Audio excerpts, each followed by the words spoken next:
What's going on, guys? Arvind here, and welcome back to the Pitlane podcast, episode number 36 today, and this should have been the 2016 season review actually happening in 2016, but it's taken us a little bit of a while, but finally we're here to review the entire season of F1 2016. You're joined by myself, Tom, Callum, and Justin for this one, and we're basically we're going to go through team by team, starting with Mercedes, of course, obviously with the retiring world champion Nico Rosberg and Lewis Hamilton, and then we're going to make our way through all the teams in the constructors' order.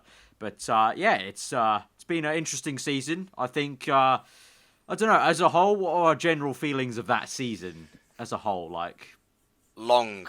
Very long. I would agree. Bloody yeah, hell. Long. 21 races. That's a record, isn't it, for Formula One now? Yeah, the most. I believe so. Most races in a season. It was quite a long one. So, we're going to start off with, I guess, the retiring world champion, Nico Rosberg, and his teammate Hamilton. But as a whole for Mercedes, still a very, very strong year. It wasn't like there was any blip in the system that maybe most of us were kind of hoping for. But, of course, the dynamic of the team changed a little bit. We started off with Rosberg winning, 4 races in a row. Mm-hmm. Hamilton, a lot of poor luck. I think most notably, was it Russia?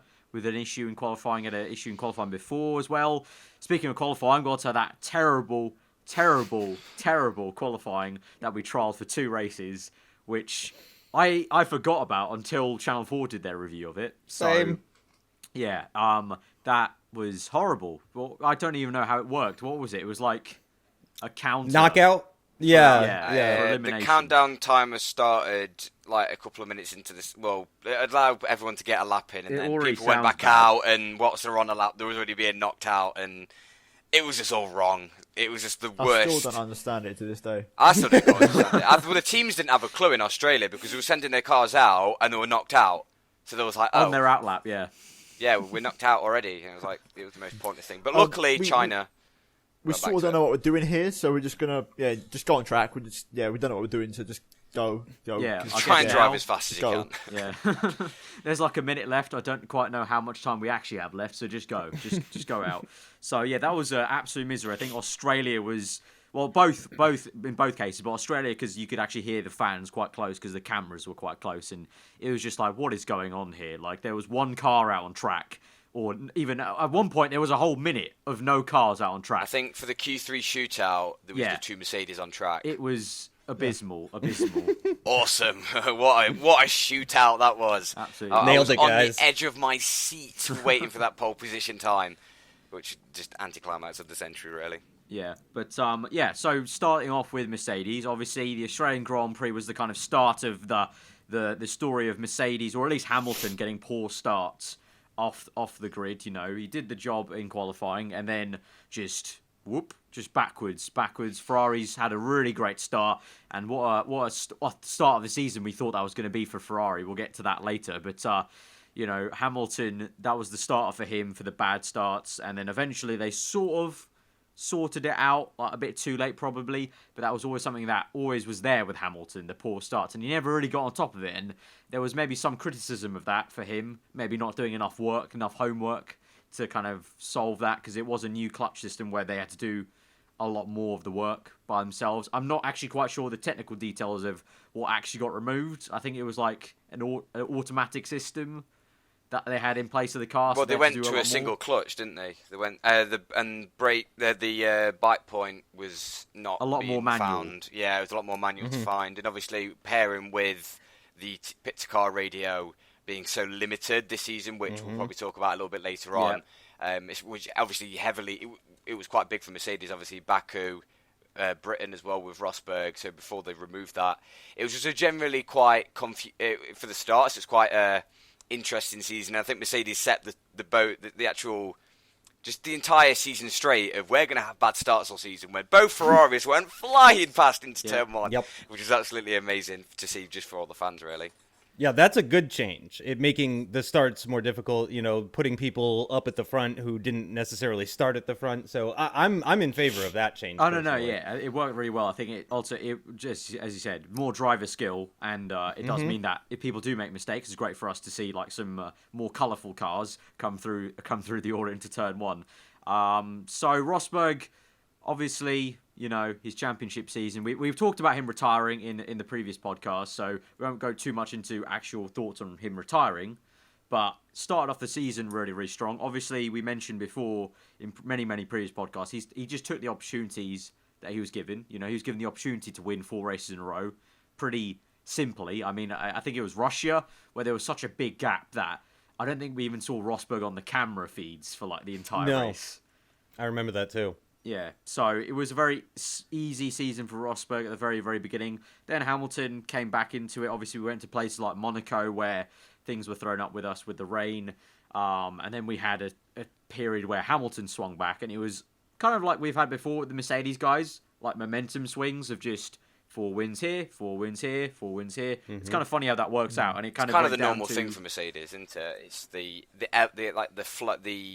peak and trough of kind of... Exactly. Obviously, we came into this season with Rosberg obviously winning the last 4 or 5 races.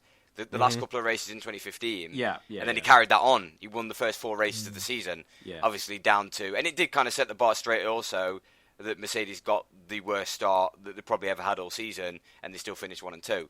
So it did kind of set the tone straight for the rest of the season that Mercedes are the team to beat. Just it was the opportunity of the starts and the strategy, which obviously once we get to Ferrari, we can slate them for their strategy calls. But it was definitely the most up and down season for both drivers, I think. But because we had moments where in Austria it was just like, what is going on here? And then you go to other races where it was very kind of, usual, just, single file, typical kind of Mercedes, like we've seen many times in previous seasons where it's like, okay, first guy pits in first, second guy pits in, and it's kind of nice and easy. And then, well, what we were used to was Rosberg not really catching Hamilton and overtaking him. Now it was a case of a lot of the times Rosberg ended up ahead of Hamilton, and actually, to be fair to him, did a lot of times on occasion, did enough just to, keep it ahead, keep it in control. I think that's a big word for Rosberg, control. He controlled his race a lot of the time when he was out in front, just did the job. He controlled his mind a lot. He talked about, after the season was over, about doing kind of mental training and meditating and stuff to get his head in gear. Because obviously after Japan, where Hamilton had yet again another horrible start, it was for him to lose then, basically. And that's obviously also when he claims that he decided to retire, basically, in that end of that season if he won it. So I think that's a big thing for Rosberg, just controlling it. But now he's not here. So personally, I think it looked like the normal season when Hamilton started to find some form midway through. Once he sort of got over that initial bad phase, I was like, right, back to the usual. We predicted Hamilton would win the championship, and here he comes. He's getting momentum, and then Belgium rolls around, and out of nowhere, Rosberg wins Belgium, then he wins Monza, and then he wins Singapore. Obviously, I know in Spa, Hamilton had the whole engine problem with the car where he had to take basically the penalty. 3 engines even in that race. A race weekend. That was also the thing is, that got sugarcoated quite a lot. The fact he got blessed with how the race went, and obviously he still managed to finish 3rd, I believe, if I'm not mistaken. Yeah, finished third. So obviously due to the safety car that we had and just the tyres he started on and etc., he managed, basically it hurt him very little than what most people thought it would have hurt him.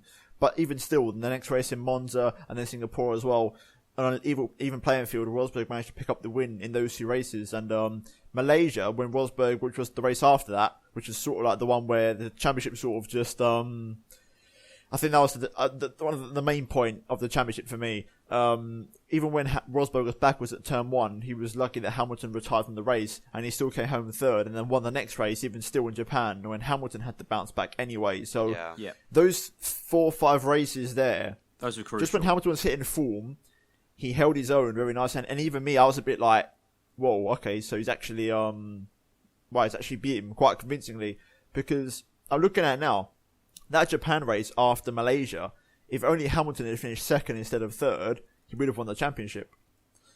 So Formula 1, the sport of what ifs, really, isn't it? It's funny. It is funny just looking at it, because it, like what Tom says, it's like all about when gaining momentum. You look like at the results. Every single time a driver gains momentum, they have one race where it just changes. Like something changes. So obviously start of the season, Rosberg. Middle of the season, it was mostly Hamilton apart from Baku. Then it got to the kind of latter end. Generally how F1's worked a lot of the time, most seasons really. Like even if you look back at like the end of the V8 era, with, when it was the kind of Vettel era right there. Even then, there was momentum swings. 2011 season, there would be 2 Hamilton wins and 2 Vettel wins and 2 Webber wins back in 2010. I'm talking, and then 2 Alonso wins. It used to be like There'll that, be a lot. There was actually a lot of that in 2010. It was very much a momentum battle of Webber would win 2, then Vettel would win 2, and so on and so forth. And this season, obviously, and the last 2, obviously, there's only 2 guys who are getting those momentum swings, really. And then the odd, as you say, maybe a Red Bull from last season or 2014 pops up. But, fully agree with Tom. That was a big summer for both of them. I think probably too much was looked into because a lot of people were banging on about Hamilton's summer, like going abroad to America and all this faff off track. Honestly, for me, I think Hamilton's the sort of guy who can do that and be fine. I think he's just that sort of personality.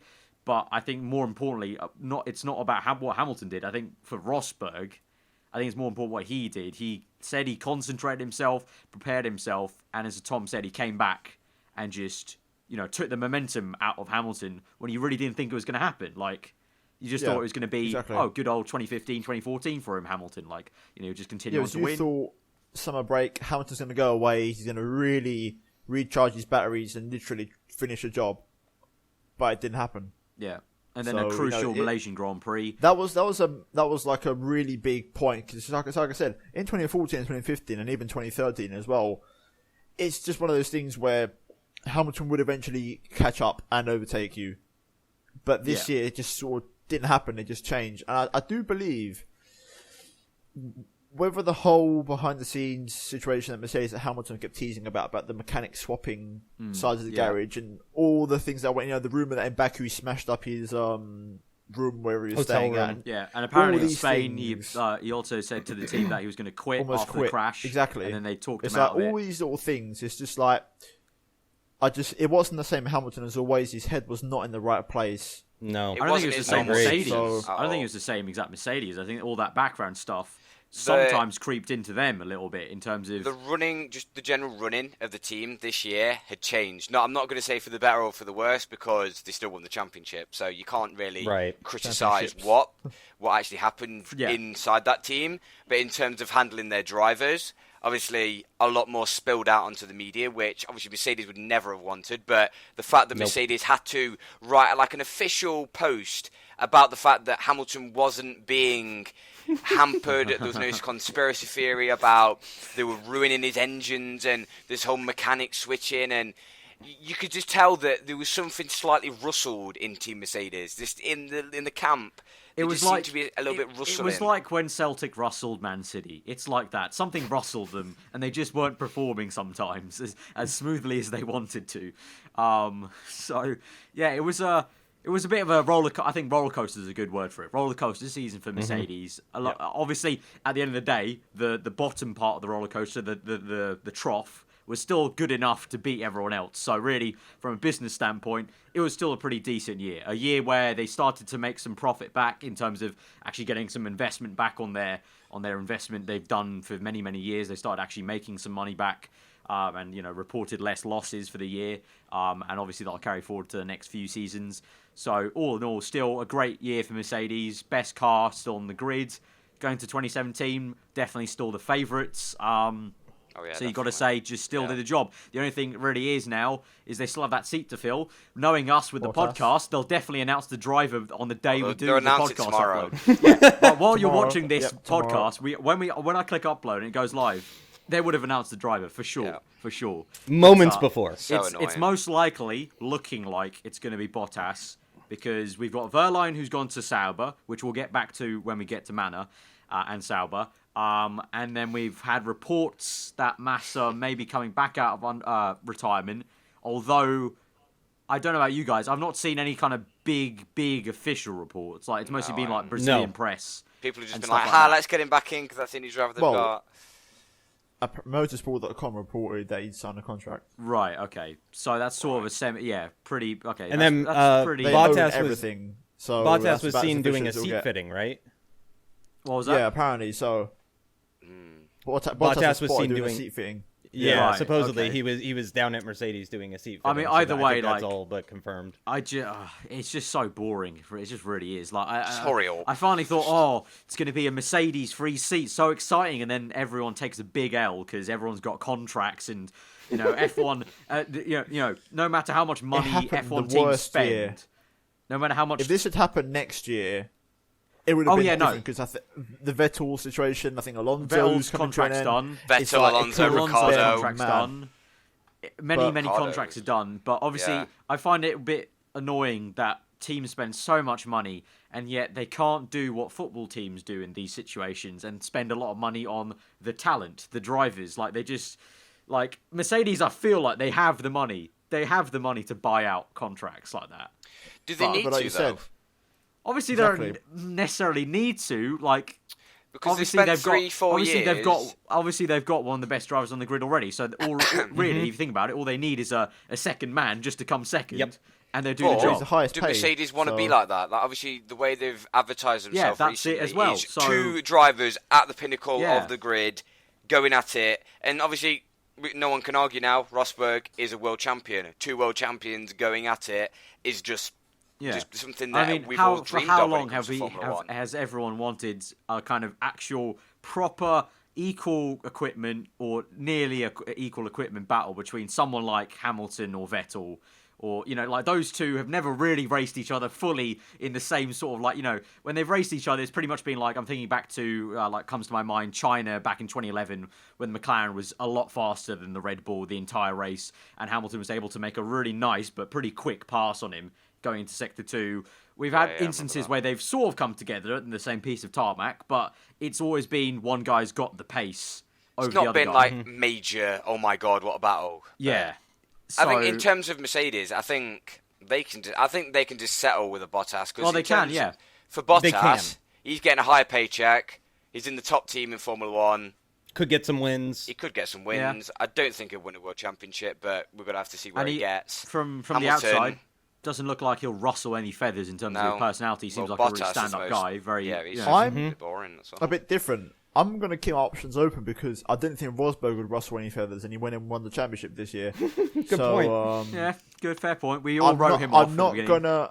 I mean, the rumor is he's going to be a placeholder of sorts, possibly for just a year. Yeah, because and then the someone will contracts come run in. out. And then But at the same contracts- time, yeah. Bottas is a young driver who's expensive. I think, who Bottas is a smart dude. If he does go to Mercedes, is he really going to go for just 1 year?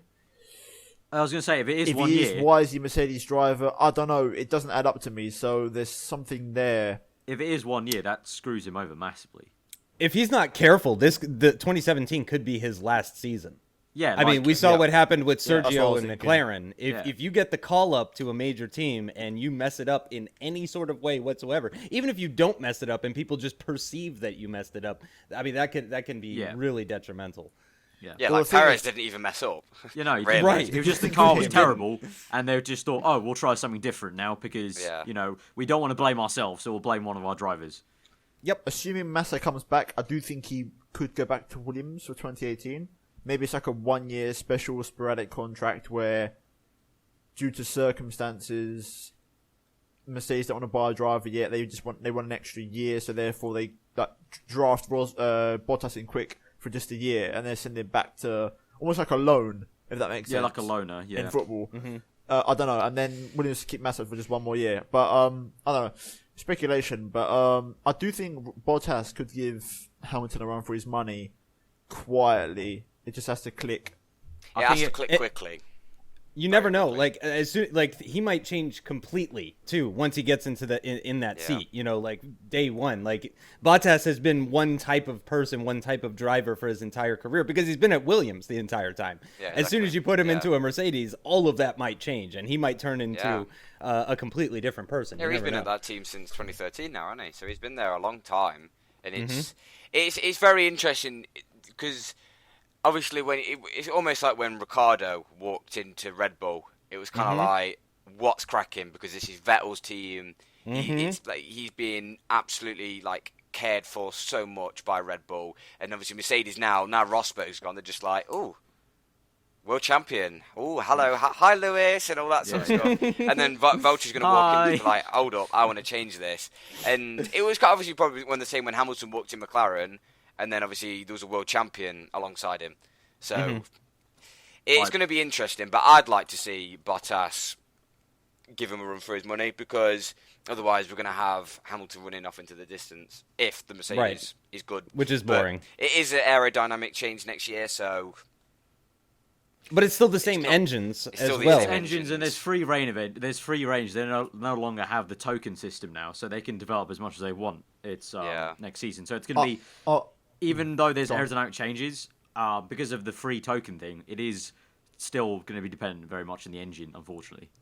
Yep. The thing is, I do believe, though, it's like you may have said this before, it's the law of diminishing returns. So Mercedes are already here, and here's the roof.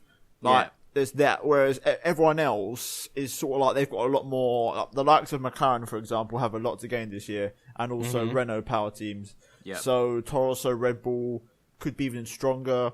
Ferrari, what can they do? So, in a way, I think if the aero is that important and it makes that much of a change to the point where it does shuffle the deck a little bit, and the engines, give or take, I don't think there'll be as much of a change as what there was last winter in terms of power and speeds and etc. So, I think it could be a bit closer. Could be interesting. Yeah. Well, speaking of, you mentioned Ferrari, Red Bull. I bloody hope so. Anyway, I think we'll move on from. So we did Mercedes there. So a little bit of a roundup there. I don't think we'll like do a very neat conclusion to most of the team. No. We'll just free flow. Probably not. So we'll free flow on as I just said on towards Red Bull. So Red Bull, very well. Okay, so they started off with one driver lineup and then they swapped the driver after 5 races. So there was that, which is like, at least for me, watching F1's never happened like majorly like that. Like, well, Red Bull is one of 4 teams to run 3 different drivers in 2016. Yeah. By the way, worth pointing out, Red Bull, Toro Rosso, McLaren, and Manor all ran 3 different drivers at some point during the season. Just on the topic of Red Bull, I think it was. I mean, we've already talked about it, but I think it was a bit harsh on Kvyat. Obviously Max is a talent. I mean, he proved that this year. I mean, he proved that even before this year, but he solidified himself as, a force to be reckoned with, not even for the future, but for right now. Like, if I were on the grid, I would be worried about Max Verstappen in 2017, never mind 2018, 2019, 2020, et cetera, et cetera. But I do think it was a little bit harsh what they did to Kvyat. But I mean, they turned their season around. I believe for I don't remember exactly how long, but for a long time, Ferrari were the second fastest team, and Red Bull really brought it back at the end of the season. Yeah, I don't even think this season it lasted that long. I actually think it was just Australia, Bahrain, and then by China they were like there because Ricciardo got top. Kvyat got the podium in China, and Kvyat got the podium. So. It was only 2 races, really. This year, it's like the second they smelt a rat with Kvyat and they got Verstappen in, almost by that point, like by Spain, they were the faster team. Yeah, so, by Spain, for sure.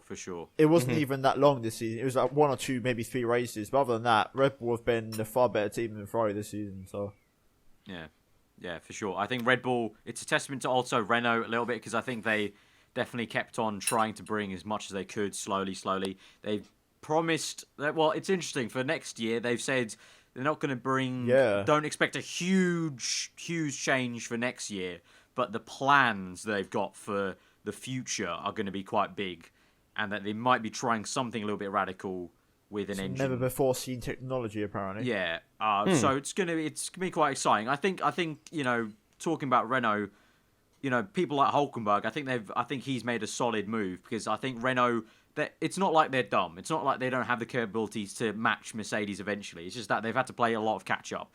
And slowly you've seen with Red Bull this season, they've been getting there. There's been times where, obviously, yes, there's been tracks where it favours Red Bull's aero, but you still had to have the engine power. Like Canada, Red Bull, okay, didn't finish amazingly, but they didn't look that bad. I thought they would be a lot worse at Canada than they were.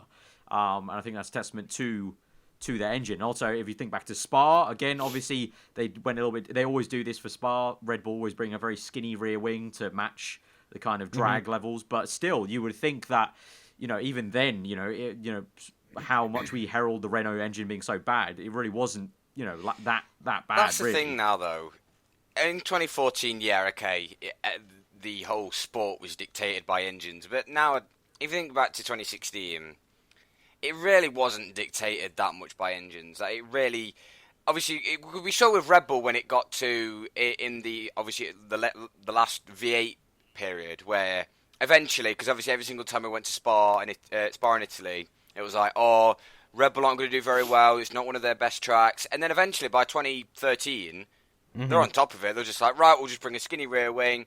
We've got incredible aero anyway, so we'll just beat everyone with that slightly crappy engine. It wasn't like they lacked engine power back then. I know the V8 Renault wasn't great anyway, but it wasn't engine power back then. It's just the fact they had so much downforce on the car and they had so much drag on the car. Yeah, but it's that's just the thing. Red Bull they've got such a good car anyway that it's not really dictated by engines anymore. But it is still interesting to see because obviously Renault as an engine supplier have won so many races. They, obviously, like I've said, they're no slouch or anything. Nope. But they'll be there eventually. Whatever Tag Heuer did on the engine, because obviously they're branded by it now, has done something because now Toro Rosso have Renault engines for next year. They want to brand it with someone also. So that seems to be a trend that whoever works on the engine alongside Renault, it works. They seem to be working better than what Renault are doing. It wasn't a huge thing, but it was clear when they signed the sponsorship that they said that Tag Heuer, they'll be having a team from them that would help out with trying to tweak and fine tune how they run the engine. So it's not necessarily the actual engine itself, but how they set it up and the running of it. The reliability was much improved this year. Yeah, reliability as well. So it looks like maybe the customer teams from Renault, if they have an external smaller team that's also helping their own engineers out, fine tune it a little bit in different ways, it seems to have worked out. And they're continuing the branding, so it was from their standpoint, successful partnership. I think a lot of people were kind of like, huh, when they heard about a watch company being branded as the engine supplier. They're like, okay, so they're being powered by watches, okay. But it worked out for them. Go faster. It's worked out for them. Look at Ricciardo. He didn't. He finished every single race. I mean, it worked out for them because the Red Bull get maybe a little tiny bit of help from their technical staff that have sent over there, and also Tag Heuer get some great sponsorship because it says on the constructors thing, powered by Tag Heuer. I mean, that's just good for them, good for Red Bull. Great marketing. Red Bull a building year definitely because obviously from 2014 they took such a big slump, and every year they've gotten better. And it's a good sign that hopefully maybe, that we're touting maybe this next season going in, maybe a lot more reliable, some aero. Hopefully they can really start to mount a challenge. Obviously, I think definitely, you got to say, at least at the downforce heavier dependent circuits, I think I'll definitely be expecting them to make a challenge. It's just about everywhere else where Mercedes have been so good. We'll see about it. But in terms of their drivers, obviously Ricciardo had an interesting season. Him himself personally says it was one of his best seasons, or his best season, despite winning less races than he did back in 2014. Well, he had less of a challenge in 2014. Like, Vettel was nowhere in 2014. Yeah, that's true. Yeah, Verstappen has been much more of a much more of a threat contender than Vettel was back. Then. It's been a funny one for Ricciardo because I don't recall him being that good. However, when at Toro Rosso, you mean? No, this season. I mean, okay. If you look at his points tally, he wrapped up the third place in the penultimate race. Like, it wasn't even like, and he got third place by a mile in the championship, only winning one race. I know there was a driver swap, but it was only 4 races in. It was a 21 race season, and Verstappen won the very first race that he raced for Red Bull. So that sort of pretty much brought it back up to more or less even Stevens. So whatever Ricciardo did earlier in the season, obviously we know he was absolutely gutted because he could have won at Spain but had the puncture, and also Monaco basically had the win taken away from him, so it could have been even more. So I do agree to an extent, similar to, I'll mention in a minute, but similar to sort of Fernando Alonso, he's quietly had an incredible season because he dropped off dramatically towards the end, Ricciardo, constantly getting beat by Verstappen, but yet he was so far behind the points, he was like, he did the job way earlier in the season, so I don't know at what point it happened, but Ricciardo really did sort of like get the hammer down. If I remember correctly, it was after those 2 races where he was a bit down. He sort of got the hammer down and sort of knuckled down and really got some results in. 3 podiums he had, Hungary, Germany, and Belgium, were a good point for him. He was himself seemed so happy with his performances then. Also, he scored points in every single race except Russia. There you go. I mean, he's as consistent as the Mercedes when it comes to scoring points. I mean, that's incredible. I mean, he had a whole bunch of fourths. Exactly. And as we saw in 2016, consistency is what won the world championship. Yeah. And Ricciardo was ridiculously consistent. I'm actually just noticing this for the first time. It's not like I noticed previously that Ricciardo scored at every single race except for Russia. In Russia, he was P11. He was just outside the points. Yeah, I remember his Russia race because I think Red Bull completely messed up the strategy by putting him on mediums. And I think both cars were just nowhere. But it's funny you bring that up because obviously all season people have been like, oh yeah, the world champion isn't fully deserving because Hamilton was quicker than him. Consistency there. It's not only just Rosberg that's proved it. Ricciardo, like, he had I can't count quick. 1, 2, 3, 4, 5, 6, 7, 8 podiums, which I think would be very, very decent. On the whole retirement, I know we spoke on it before, but I just want to go back to it. Just looking at it now, I know Hamilton had his problems, but he only had 1 retirement more than Rosberg this season. He had 2, Rosberg had 1. I was noticing that too. Yeah, it was only Malaysia. I mean, he had other problems that kind of hindered his results for sure. But yeah, as far as straight up retirements, it was just Malaysia. Strange. It's interesting when you look at this table. Yeah, we're definitely. Yeah, I'm learning just things. Just looking at a spreadsheet number of tables, it does give you some insight. I expect Red Bull's going to be coming back. I mean, we talked about 2015 was their low point. We talked about Ricciardo going to his teammate, who obviously was brought in at Spain, and basically burst onto the scene into all to the media, all to the top kind of driver frames, and really just proved that. I missed that race. Yeah, you did. That was amazing. He sort of just kind of announced himself to the world that he probably will be a world champion in the future if he gets everything right. He's got to be. He's in the right car because he's done some mental things this season. Obviously, the win in his first race for the team. You go to immediately, obviously, things like Brazil, where in the wet he just looked on another planet, taking racing lines that no one even thought about. Like, the commentator was like, "What is he doing going there?" It looks like he was cheating, and then that's how intense it was. Like he was racing like lower AI cars on the F1 game and just taking different lines just to make it look a bit better.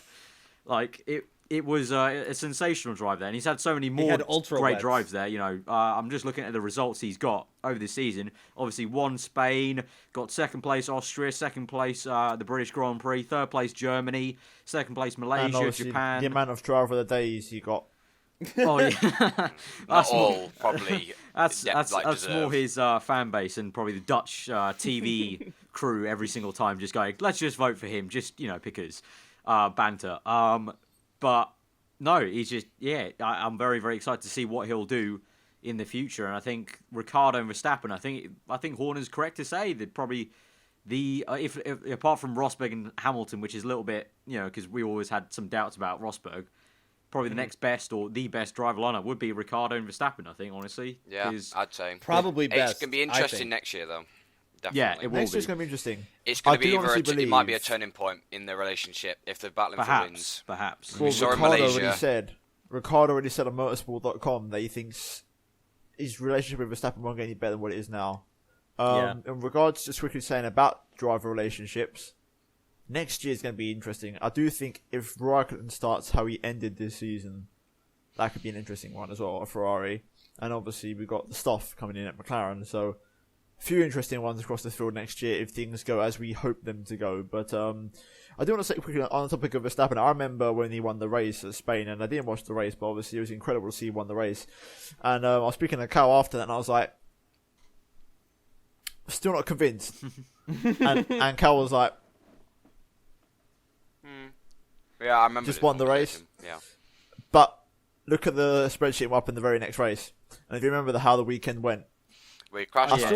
He crashed in Monaco. He crashed in the race. He didn't get into the rhythm. It's one of them ones where I think that's where his lack of experience comes into play a bit. So he was 18.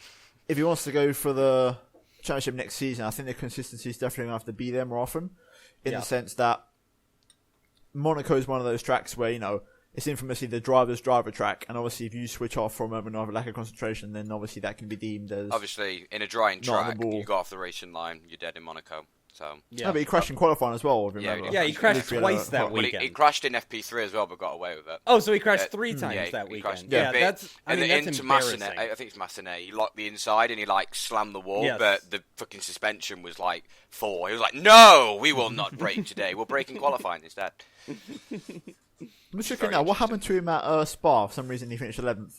Can anyone remember? It was remember he turned one Raikkonen and then had a penalty, didn't he? And yeah. Oh, right. Did he have a penalty? That's the thing. Was it a penalty or did it just break? No. It was a racing incident. Yeah. It was a racing that's another thing we can talk about. How it sort of went sour midway through the season. As far as how the fans feel. Yeah. He was too aggressive in Spa. Way too aggressive.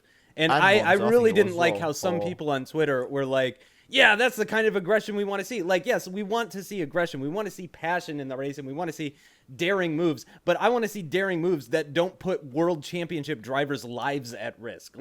He could have killed Kimi Räikkönen that day. He could have killed Kimi. And if he killed Kimi, I would hate him forever. And I'm not even that big of a Kimi fan. Well, I think if you kill anyone, I think you hate him. Right, yeah. No, he killed that guy. I'm a big fan. On a serious note, though, obviously, a rule was brought in place, so it was quite obvious that the FIA deemed it unsafe. Mm-hmm. I'm not going to say anything insulting here, but anyone who would probably realise what Verstappen was doing, because I think when we saw at Mexico the whole issue between Ricciardo and Vettel, it's the fact that people are like, oh, there's nothing wrong in moving in the braking zone. At the end of the day, you're already on the limit trying to outbrake someone. Never mind trying to swerve at the exact same time as well. And we saw, obviously, it was debatable in Suzuka against Hamilton. Obviously, in Hungary, it was still it was very debatable against Raikkonen. Obviously, Spa, very, very dangerous. But I think he has kind of realised. I don't think he's ever going to not do it because he's been brought up doing it. Yeah. But luckily, he is racing against world champions at the front. Otherwise, there might be a crash. There could be something quite major. If it wasn't Raikkonen or someone at Raikkonen's level of experience, if he had been flying up behind Julian Palmer at that kind of speed and doing that shit, then it could have ended in tears. I'm not going to downgrade any sort of. Well, I'm not going to downgrade any sort of driver because obviously we still saw Alonso slam into the back of Gutierrez in Melbourne. Mm-hmm. So it can happen to a world champion as well, but it's just about being on the limit. But I think Verstappen. I think every year he's going to... We saw it with Hamilton. We're definitely going to see it with Verstappen. He's going to get more and more mature. Just hopefully his fan base gets a little bit more mature as well. Yeah, he needs to be the first one. He needs to set the example, in my opinion. He needs to... That's what I'm saying. Everyone was all over him at Spain, but I was still like, you know what? I want to see this guy first. Because I know I missed the race, which is a big reason for it. But I was like, I want to see him first. Let's just keep an eye on him. And as the season went on, it sort of just went like this in the popularity scale. So you either love him or that's hate what I'm him. saying. Yeah, but that's what I was saying. I feel like he needs a bit more time just to mature. I think that's the best word for honestly, I think he'll be like fine wine. He'll get a lot better as he goes on, and I think he'll just even if it's possible get faster as he goes on with some experience. Hopefully. And I think hopefully at that point, I think he's so young still. I think when he gets to about 21, 22, 23, I think that will be literally pinnacle, oh my fucking god, what are we looking at here? We've got an absolute monster on hands. He obviously he's already done one record. He can definitely do the world champion record. What we really would be saying is, bloody hell, this guy's dominating again. God's sake, change the rules again. Change the rules. Put it all in the bin. Not, this guy's incredible. No, in the bin. New rules, please. At the end of the day, if you could sum up Red Bull this season, so much better than 2015. But next season, I think double the points, more than double the points. They only scored 187 in 2015, but and next they scored season 468 this season. Adrian Newey designing that car. If someone said to you, Daniel Ricciardo and Max Verstappen in your team, you'd probably say, yeah, it's probably the best pairing you could get. I think it is. If that car's good, they'll be one of them two will be world champions next year. And I've got a feeling if there is a team rivalry, I feel like Ricciardo, this could be the time when Ricciardo will go if there's. I mean, not go, as in, yeah, that's the problem, you see. I feel like Ricciardo will do a bit of a Mark Webber and sort of blatantly fire shots towards the team, knowing. He's doing it once, hasn't he? But I'm saying next year, if the rivalry does become a thing, I feel like it could turn sour, and I think Ricciardo could be the one who turns sour for it instead of Verstappen, if you know what I mean. And I think this could be the one where Ricciardo sort of breaks out and says, you know what, no, it's all about this guy, and I'm still here, I've been here for a few years now, I remember him saying during the season, it stood out to me how I think he was in a post-race when he got third place on a podium after like a terrible run of races, or it might have been Monaco after he was so pissed off, but he said, I'm not a young driver, I'm 27 or 28 I think he said, so I've only got a max up 5 years to win the championship, and I want to win it, I want to do this. Yeah. So, I think I won't say desperation, but he'll get to a point where he's going to want to do it. Well, Desperation it is a bit like Webber, though, in terms of speaking out. Because you could just hear it on the radio. It's like Mark was just like, yeah, whatever. It was kind of the same after Monaco. It was just like, don't say anything, because you've already fucked my race up enough. Just leave it. Because there's obviously for a racing driver, it's not like you can go, oh, sorry. It's like, oh, it's fine. He said sorry. That means everything's fine. He still overall, lost the race victory.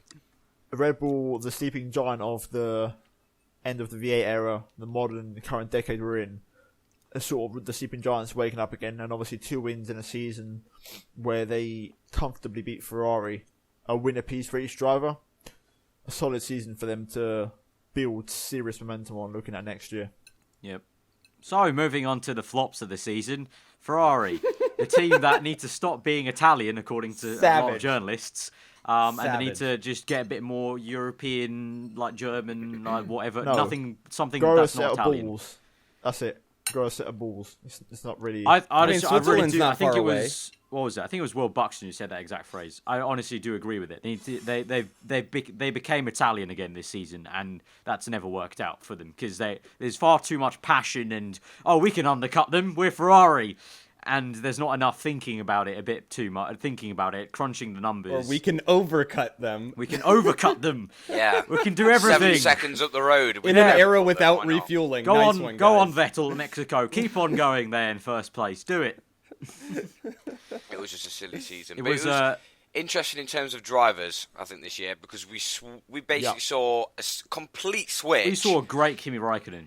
In terms of his talent. The second Kimi Räikkönen got married, it changed. Simple as that. The halfway point of the season, Kimi got married. From that point onwards, he had Vettel's number. Vettel, if you look at results though, Kimi's finishing positions weren't particularly great, and Vettel still beat him in many of them, but he gave him a much better run for his money. Yeah. And I think ultimately that was the difference. Yeah. Neither of the Ferraris ever finished a race this year without being in the top 10. If you look at the points table, they either retired or score points, and that's it.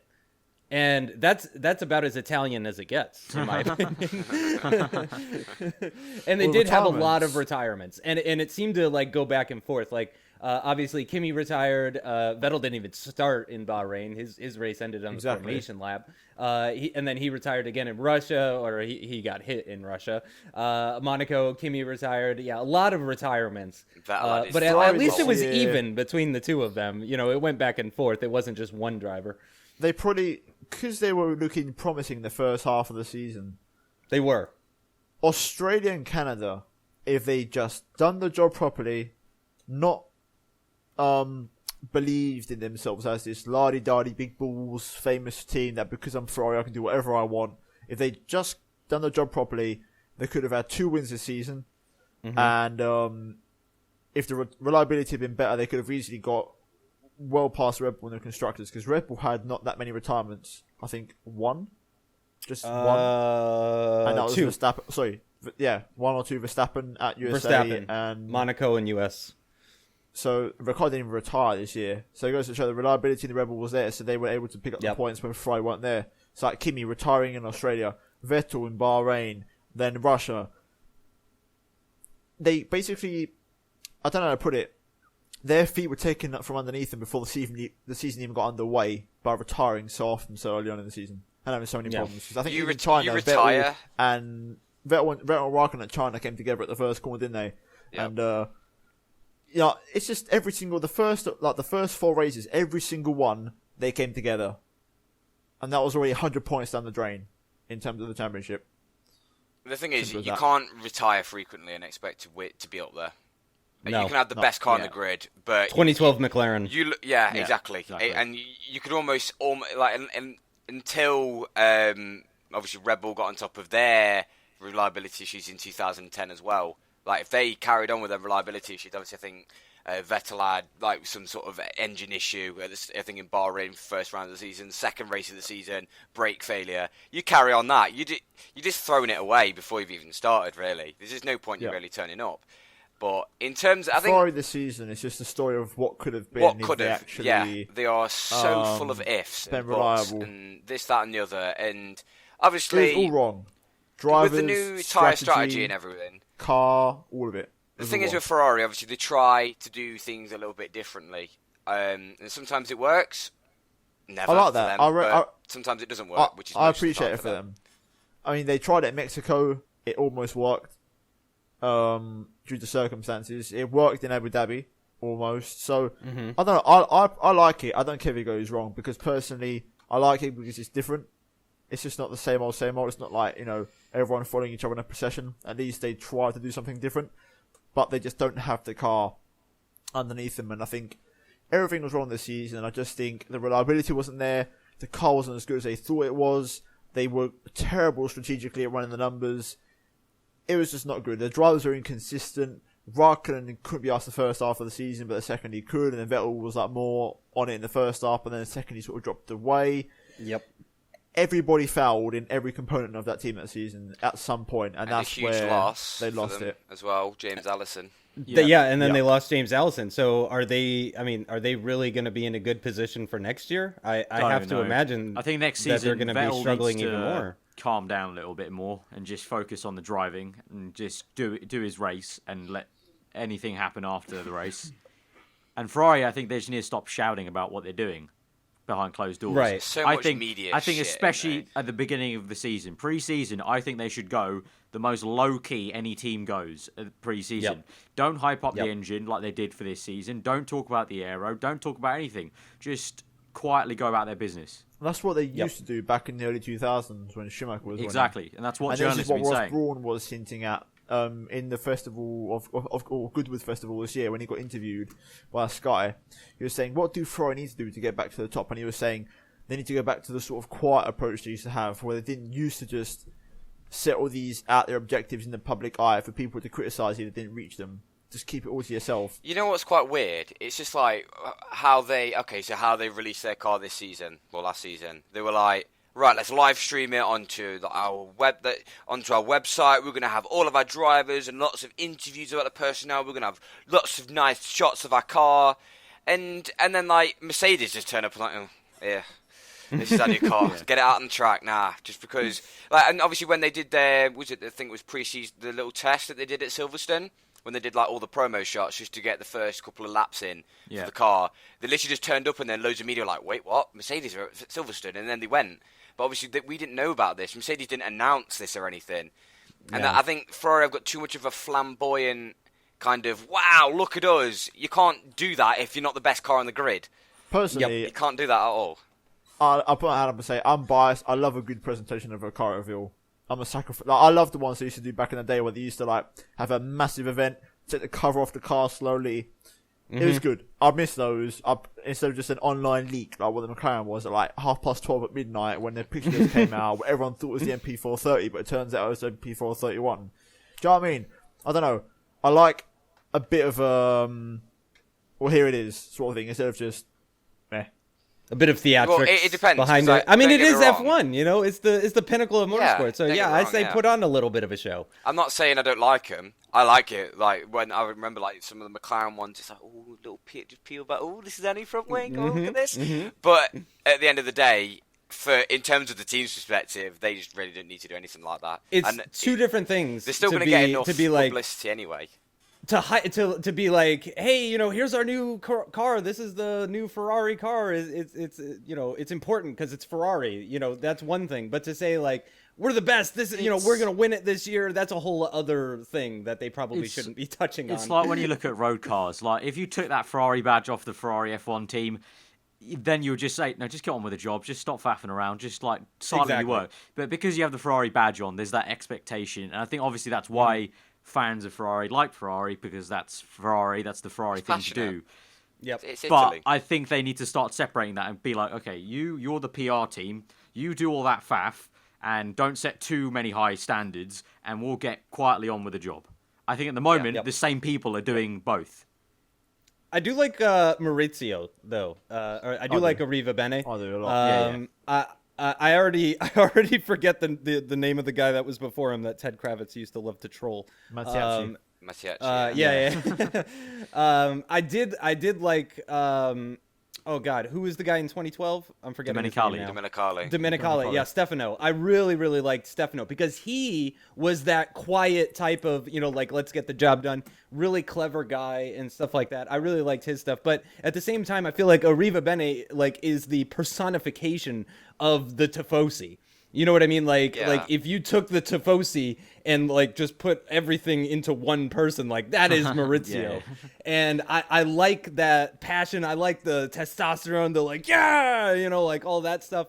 I think he's fantastic, but they need the technical side. And I worry for them in 2017 with the lack of James Allison. I really do. I hope they can be at least as competitive as they were this year. If they're at least getting close to race victories, that's nice and stuff. If they could pick up a win or two or be very competitive, that'd be even better. But they were a top 3 team this year, which is great for Ferrari. I mean, and they were consistently a top 3 team, even with the retirements and stuff like that. Yeah, definitely. To be fair, the funny thing is actually, as you say that, because obviously we all wait. Something magic happen. Even if Ferrari don't gain that many positions at the start, Arriva Bene will still be quite happy. And then whenever Mercedes win, it's just Toto Wolff and Niki Lauda going, wow.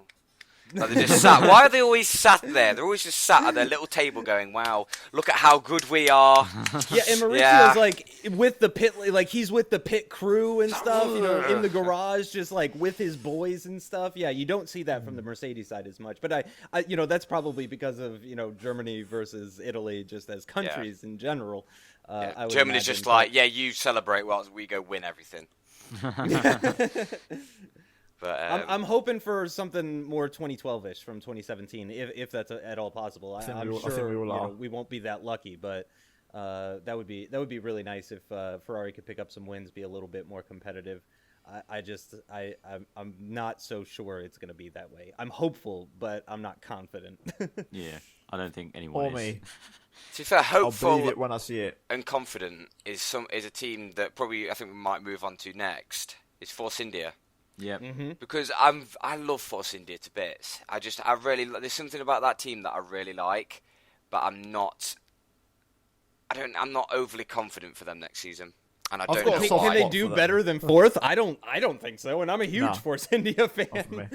But I don't feel like they can hold on to that 4th place. Humble pie is required for me, Arvind Callum, just because of the fact, based off of what their car looked like in pre-season testing, we never thought they'd be improving on what they did in 2015, yet they did. Well, to be fair to them, I think to be fair to us, they did a lot better in the second half. In the first half, they were actually very mediocre. It was Austria that they brought the B spec, right? Yeah, like they were like they said they were going to bring that new spec. I think we're all right to criticize them at the very start because that car really was literally last year's car. But then they brought the actual new car. And hopefully now, because of this high finish position, obviously they don't technically get the prize money for 4th now. They get it at the end of the season. They get it next year. But they did finish quite strong last season, so hopefully that budget will come in, and hopefully they don't have to have, they won't have the same car. They were 5th last season. But as in, hopefully they would have used their time wisely. I think Bob Fernley said literally pre-season of 2016 that they've already started looking at 2017. They're probably focusing more on that already. So there's a little hope, as Callum said, but as also both of you said, it's really just that's their ceiling, 4th, because there's such a huge gulf. There's such a huge gulf to 3rd that realistically, basically they're at the top of the ceiling and they're going to try at their best to kind of stamp down the teams trying to reach up and topple them back down. Basically, Like the 2 midfield podiums battle is decent. from 4th down next year is going to be. it's going to be good. I think it's going to be very good. It's going to be a good. Yeah, you Yeah, got Williams fair. trying to come back. I mean, you know my personal feelings about Williams and We'll Tom's. get onto them in a minute. But you got McLaren, you know, hopefully improving even more with a Honda. You've got Van Dorn in there Surely. now. Surely Toro they'll be even Rosso better. with a Next year could be nuts. Like with a top 6 of Mercedes, Red Bull, Ferrari, Renault, McLaren, and Williams. Imagine. I think I mean, That's about right, but- 2016 was the best season for midfield stuff too. I mean, every team scored points. Yep. Every single team. Yeah, it was very Since very. 2009 for the first time. 2009 was Yeah. I mean, that is crazy, and I hope that part continues on in 2017. I don't know. I don't think it how will. Manor or Sauber are going to do. I think to be totally I honest. think Newey said it quite rightly in like an article literally yesterday or 2 days ago that with such a big technical regulation like this for aero, it's very very easy for the entire grid to be spread out because unlike engines that you get customers supplied, it's really down to your engineers. So it's really down to you. You can't blame an engine for Yeah. your bad aero. That's why So- the grid is. That's moved why it's up going to so spread much. out. It's going to spread out a lot more, I think, because of the aero. But the thing with aero though is unfortunate. eventually, if they're smart about it and they stabilize the rules from 2017, hint FIA, that's how you get close racing. You stabilize rules, not make them sporadically change every season. The thing with aero is the development's faster to bring things close together, whereas with engines, especially with the tokens, maybe not now because they've gotten rid of the tokens, but the token system was strangling teams like Honda to get back into it. But I'm very, very thankful that FIA have taken that away because now it really, really will be very good to see what Honda could do with just free reign of trying to do that. And like Tom said, diminishing returns. Hopefully Mercedes, well, we'll hope they don't have anywhere to find any more power, but you never know. I think they'll just pull something out of the bag anyway still. Yeah, they might find 0.5%. You Yeah. know, something like that. Whereas McLaren might find. I mean, Mercedes 10%. is still innovating. I mean, only just recently have FIA responded to a Ferrari letter about Mercedes' very, very clever suspension that was at the back and front of their car. That was basically turning a third bit of suspension into a way to kind of balance the car in handling and braking.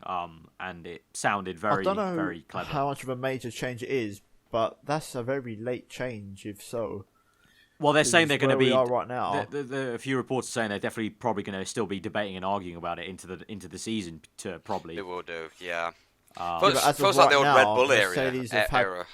Yeah, Mercedes like have had to take it off of their car as of right now. what was Ew, I it don't like? that bit on your What was car. it? 2011 when they were banging on about Red Bull's flexi wings and like 2010 oh, was look at that flexi front wing. wings. 2011 was engine mapping, brake Yeah. maps and stuff like that. Things like that, To be fair, yeah. that's what Formula One's all about. It's all about yeah. It's You've got to all try and about get one over your team and other teams, and then there's always the argument that ensues like about it. that. I believe that's not. There was even a brief period regulation. last year where they were talking about Ferrari having flexi front wings, or 2 flexi front wings. The front wings it are too always comes like up. complicated now to have them flexed. It always comes up. It always comes Yeah. up. But getting back just- to Force Force India. India Force India. that we were talking about. So obviously their driver lineup of Perez days. Ocon comes in. I'm excited for him. I think it's a nice opportunity for him, depending on where the car is. Perez definitely deserved a seat. I mean, obviously, I honestly think Perez has done such a solid job. It's a real shame the whole McLaren year happened for him because I think that dented his career, and he's trying really, really hard to get it back up to a point where he could be taken by a top team again. But I think F1's like that. It's almost like you have sort of one chance like that, and if you do blow it, you're kind of reserved to just be a midfield runner forever. Yep. So The sad thing is, only teams think that. We Right. can see it. We can see that Sergio Perez deserves a front-running seat, as does Nico Hülkenberg. But both drivers, well, one driver, obviously Perez, got an opportunity, had a bad season. I think that was just a bad the car McLaren was just season. shite. Yeah, just Yeah, I remember watching the garbage season car. review, and I know Perez The had his car odd was troubles with horrendous. Come Raikkonen. on. Like, But it's- and I know he had his odd troubles with Button in like Bahrain and Well, everything. But McLaren told him to get his elbows out, so he got his elbows Yeah. out. yeah, Yeah, McLaren managed McLaren that bad season driver. really poorly as well, and like the thinking from them was, oh, we'll go radical from 2012 to 2013, and then it didn't work. And what did they do? They then said, drivers, go more aggressive. Oh wait, hang on, that's all your fault now. Yeah. That's So just McLaren's way. yeah, They're But very enough of old kinda- seasons. But Perez, it's unfortunate, but I'm still glad though he's going to be at Force India, and he's now going to become the face of Force India basically, and he's going to be spearheading them. And if they're decent enough, I think he'll be the one they obviously go to hopefully get the big points. It's going to be interesting for me to see where Ocon is in this, because honestly, I haven't seen enough of him really to really know how good he is. It'll be a nice test for everyone to see where he really is in all this. Yeah, definitely. For me personally, I want to see where Renault are next year. The reason I say this is because I think Perez turned down a good offer to not go to Renault. Personally, Yeah, I think it's interesting. I do too. Yeah. Because as we said with the engine, because they're a works team, they're right there at the heart. We also know that this year's but Renault they've got car, money to spend, which Force India don't. yeah, Simple they as have that. they have factory team money, and this year's Renault car wasn't a Renault really; it was a Lotus from last year. So Lotus B-Spec, Yeah. pretty much. Sergio's holding out. He's clearly holding out for someone even better than Renault. I think he has his eye on Ferrari more than likely. I agree. He's had a lot not of gonna Ferrari get called to ties. Ferrari. And actually, in 2012, they said he was going to go to Ferrari to replace Massa before he ties McLaren into snatched Ferrari quite nicely due to sponsorship, and he Right. was a Yeah. Ferrari driver, young driver. So it could happen, considering he's still only 26. But the thing is, I we mean, said this before who on the else would- podcast, Ferrari who have else a would be in the tendency running? to sign proven / former world champions instead of someone who's young yet to fulfill his potential. The only one they were going to It's make true. an exception for was Bianchi, and obviously that happened. So Yeah. The problem is for like Perez. Obviously, in 2012, it was kind of like Hamilton announced that he was leaving, and then McLaren were like, "Oh my God, we need a driver! Like right now, what driver's good?" It's like right you, and then obviously Perez is like, "Yeah, hell yeah!" Like Hamilton's been winning races this season, sign me up. Right. And then obviously that happened, but the thing is, that's the problem with Perez. He was lured into a false sense of security because it's kind of like Hamilton. He's like, I'm going to win races. Yeah, I'm sure. Nope. I'm sure all of you saw Nope. memes of like, and where Hamilton and Rosberg are laughing and they're saying, "Oh yeah," and I told Sergio that the McLaren was good and everything like that. And it wasn't a good car. little But did he know they were rethinking the entire car and redesigning if you think everything. about it, like in terms of his place currently at the moment, like coming out of 2016, he got 2 podiums, which I think he can still be very, very happy about. He did get them in the first half of the season, but he still got like 6th, 9th, 4th, 5th, 6th. He's gotten a podium every year except for his first year in 2011 and 2013. He's gotten podiums for every team he's driven for except McLaren. Yeah. Can't argue with some stats, but apart Really? from the Formula 1 teams themselves. It's almost like we need more top teams that are just there with seats available, because We just need another top team. We need another manufacturer. The We need pool- McLaren yeah, back, we need to be another fair. manufacturer. That's what we need. I like- think we need a Japanese manufacturer back in F1. I think we need a Toyota. Toyota. I mean, Toyota, Honda's not. I mean, Honda's back, but they're only Like their supplying own one team, and yeah. stuff. But we need like a Toyota, a Nissan, some I sort wanna of say, large Japanese company. They mentioned that. Isn't this the last year Honda have an exclusive contract with McLaren, and then Yeah. from 2018 onwards, I they believe basically so. can supply anyone. Yeah, I'm hoping they. So that will make it I'm hoping interesting. they I've heard supply Sauber at least one more could be team. the next one. The rumor is Yeah, Sauber. Sauber 'cause could be a good Sauber shout. Are using. I read it a few months ago, because this is Sauber this year or this coming year are using year-old Ferrari power units from 2016. The rumor is, depending on how their financial situation is and where they are, they might just roll the dice and say, "All right, goodbye. We're going over here." Well, if I was a team and I was given a year-old engine, like what Toro Rosso did, I'd be pissed off. So I'd want to go to somewhere It's else. a to be write-off honest. season. Yeah, you've the moment you go, "Oh yeah, we're using something from last year," you go, right. Okay. In Formula 1 terms, that means That's that's committing huge. suicide. Huge. And obviously we knew like obviously Toro Rosso this season would have struggled, but we didn't know how much, and they did. So in terms Well, of just look at the track record, like for Toro Rosso, let's take Sainz, because Sainz did some great stuff in USA and Brazil, so those are kind of odd ones out, and just kind of showcase how good he is. But from Germany onwards, 14th, retirement, 15th, 14th, 11th, 17th, then USA came 6th, 16th, 6th for Brazil, and then retired. That Toro Rosso was starting to die halfway through the season because of their old engine. Yeah. And then Sainz did a mad Basically, team once the twice summer hit. and got great points for them. But tying it back into Force India, that's where I feel like they've got themselves a bloody good deal, because they have got such a good relationship with Mercedes. Yeah. Like But how their many aero they've is built. really They've had, good now. Yeah, they've got good. The thing that's the weird thing for Force India. This season's car, the 2016 season car, has been so good. Like, obviously they've had the new, the new what's it called? Wind thing. What's it called? I can't remember. The new wind tunnel. Wind tunnel. That's it. Wind thing. Okay. Obviously they've got the new wind tunnel. They've got Mercedes, and obviously the Mercedes have got the power to put in whatever driver they want. Like they can get Ocon in. So they've always going to have like a good. They're always going to have some decent drivers. They're always going to have a decent engine. It's just down to their technical people to just get a half decent car together. Well, the thing is, they've always been known as a team that doesn't have great aero. Hence, the 2009 season, for example, when they only got points in Monza and Spa due to the track being what it is. And they've sort of slowly moved away from that sort of what they're known as just a straight line team, and they've definitely. It's what Williams wish they could have done, but Force India have done it instead. And now they're sort of like they've got a bit more downforce on their car. The nostril design I still think is genius because it seems to be doing the bits for them because they're sticking with that low nose, but they're still getting good performance out of it. Nice as well. And no one else is copying. I mean, it looks good, which is crucial. Like away from a performance standpoint, thank God they're at least going something different. Like the amount of times it's just like it looks the same as the other team. It looks the same, which is the kind of case with F1 because the best team does the best job. Everyone tries and copies them, but it's nice to see a bit of creativity as well. A high point of the season, this whole looking the same. If you cast your minds back, everyone was so hyped about Williams' new front nose. Oh wow! And then they revealed it. What a clickbait and a half that was from Williams. Oh, look, they've made it more flat at the top. 97% of people couldn't see the difference in the front wing. Honestly.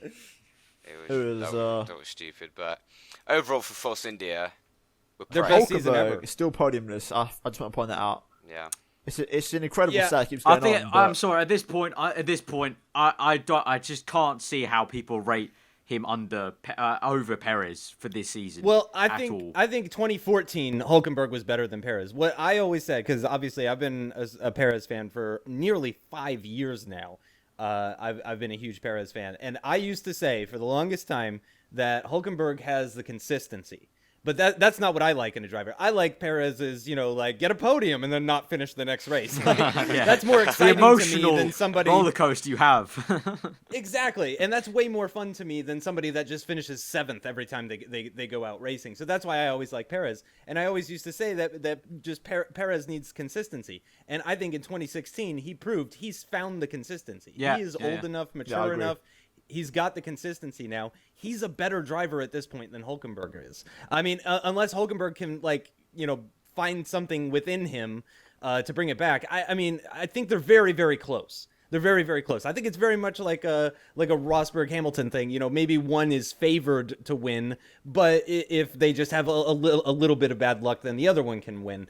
And I do think Hülkenberg had a bit of bad luck this season. Yeah, terrible. Sergio was pretty lucky onwards, but he drove really well too. I mean, he got 2 podiums at 2 street circuits where basically it's all down to skill. And it's not like Sergio started high up at Monaco. He started in 7th or 8th or something. He was on the 4th row of the grid, and he still got the podium.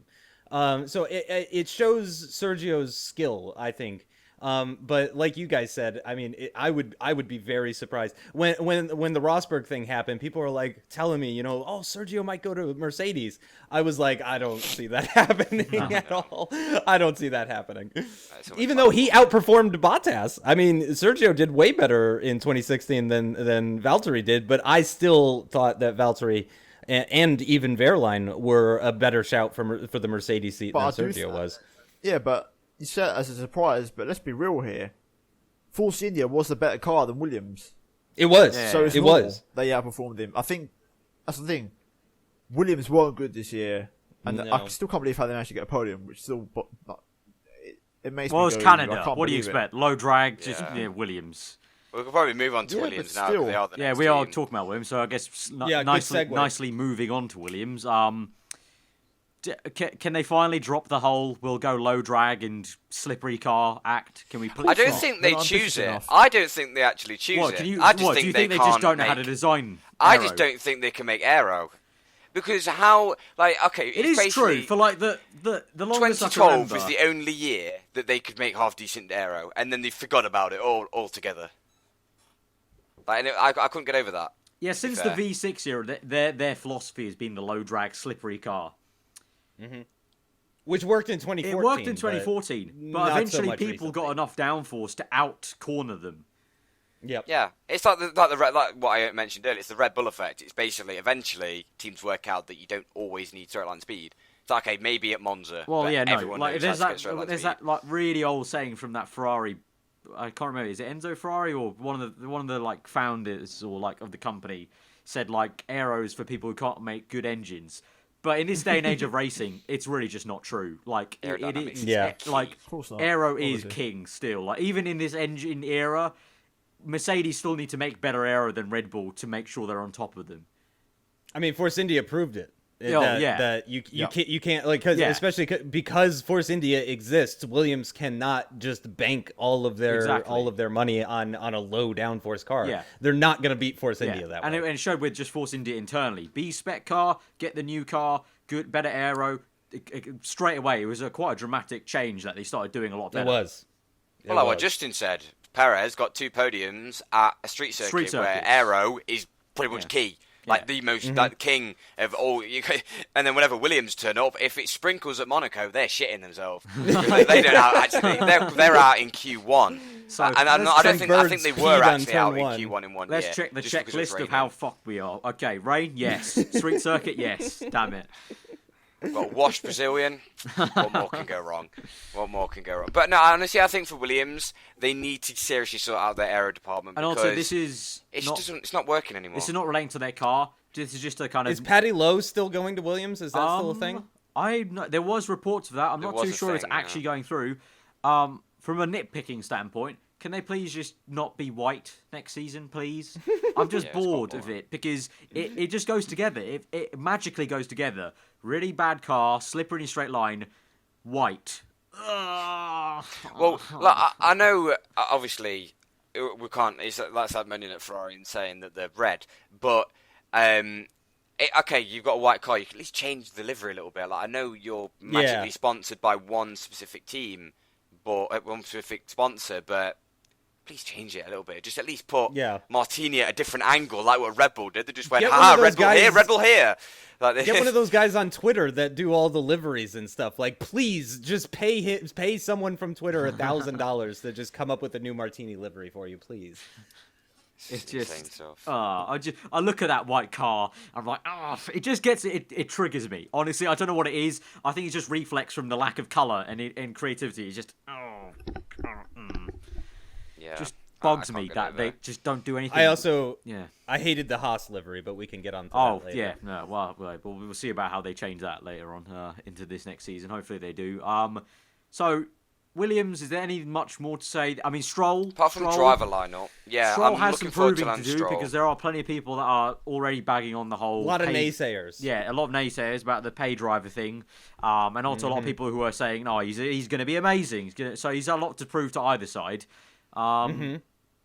Honestly, like I said, I think I tweeted once when it was announced. I really wasn't fussed about it, to be honest, about Stroll, because I've not really heard too much about him, not really got excited or unexcited about him. People got quite pissy at us in that podcast where we said that we don't really know much about him. It's like, honestly, I'm just telling the truth. I'm not going to lie and say, I've read up plenty about him. I literally did not know who he was until he got announced. In the zone of. I heard about him, but same. But in terms of how good he'll be, let's just let him do the talking on the track and let's just see what he does. Yeah.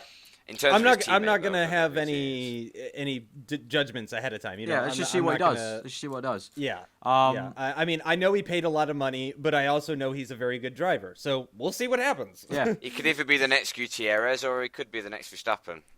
Or he could be somewhere in between. Yeah. He could be anyone in between. He could just be one of those solid midfield drivers. So you just never know. Moving on then to McLaren Honda. Quite a hot prospect actually in 2017 because there is the chance Honda really find something with the kind of free season. Like, it might not be straight away, but with the no token thing, they might find a lot of performance somewhere.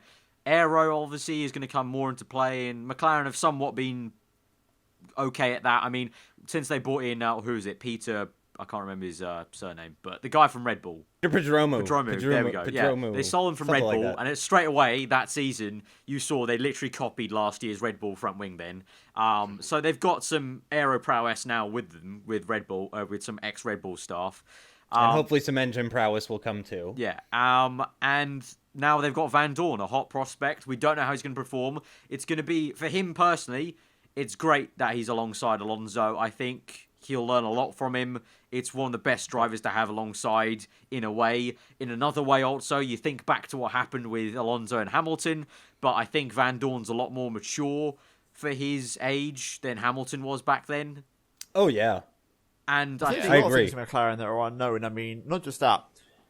The fuel, SO no longer their sponsor. They've gone to Red Bull, I believe. Yeah, I think they're BP. swapping like some sponsors round. So I think Mobile 1 and SO also, are going to Red Bull, and Yep. I can't remember they're drafting in BP. BP. That was That's it. who they're They're getting drafting BP in, yeah. And Castrol. And I Castrol. think. Also, Zach Brown, Ron Dennis out the door. Yep, Zach Brown. Yep. Actually, from what I've seen of him in interviews, I like his vibe. I like his way Yeah, he he's looks talked good. about the team. He's American, isn't he? Yeah, he's American. He's American. That's so weird. That's so weird for me. Every time I hear an McLaren's American British accent team, from an yeah. F1 person, it freaks me out. Like when Otmar Staffensauer, when he gives interviews and stuff, it just feels so weird for me. I'm like, why am I hearing someone that sounds like me? This is strange. What are you doesn't doing belong away here. from NASCAR? What? Yeah. And also with McLaren, it's just an interesting one because there's a lot of change. Like if you think about it, from 3-4 years ago when they had Mercedes engines, sponsors like Hugo Boss as well, it's all sort of come full circle and it's all gone now. And obviously now Button's gone as well. They had two British world champions, and then both are now they're gone. So Yeah, there's a lot of change. Another in the guy, team. I don't know his first name, but they always kept on shutting him towards the end of the season. The new guy they've got, and I think he's to do with their car development. This Capito guy, the guy they kept on showing on TV, Josh Capito, or something like that. There was like a new guy they drafted in. There was someone, yeah. There was one new face. They've drafted someone in who's going to help with the car development. I think he's Italian or something like that. I don't know. But along with Jos also, like I said, Capito? him, yeah, and also with Promo Drew, as we said. Yes. It's a different sort of looking team now, but it's one that's going to be interesting. Obviously, with also the addition of Van Dorn, so a lot of change really underneath the cover, think the covers at McLaren. Wait, it says Capito left the position on December 19th. Oh, brilliant. Oh. Well, that's never that mind. point completely crossed off then. But moving quickly on so Tom doesn't get embarrassed by that. I think it's positive steps though in terms of how they go about it, because you now got, I think, what was it? I can't remember who said it, but like Ron Dennis, you never thought he was that team principal that you could like make a joke about or like have a joke with. Whereas Zach Brown's a little bit more relaxed. I think he'll be good for team spirit. You've got Alonso as an absolute character who just, is great on team radio, and he's already started to kind of leak into the McLaren kind of concrete, desolate, cold place and try to line it up a bit. I think Van Dorn's got some nice kind of just gentle kind of kindness about him. And I think the team vibe, I think, is getting better, and I think that's good for them because I'd agree. In seasons where you've got like McLaren doing quite poorly and not where they want to be, you don't need cold, hard, and cruel. You need team spirit. You need togetherness. You need all these things to just keep spirits up. And I think that's a positive way they've gone about it. And as Tom said, Alonso quietly had a brilliant season.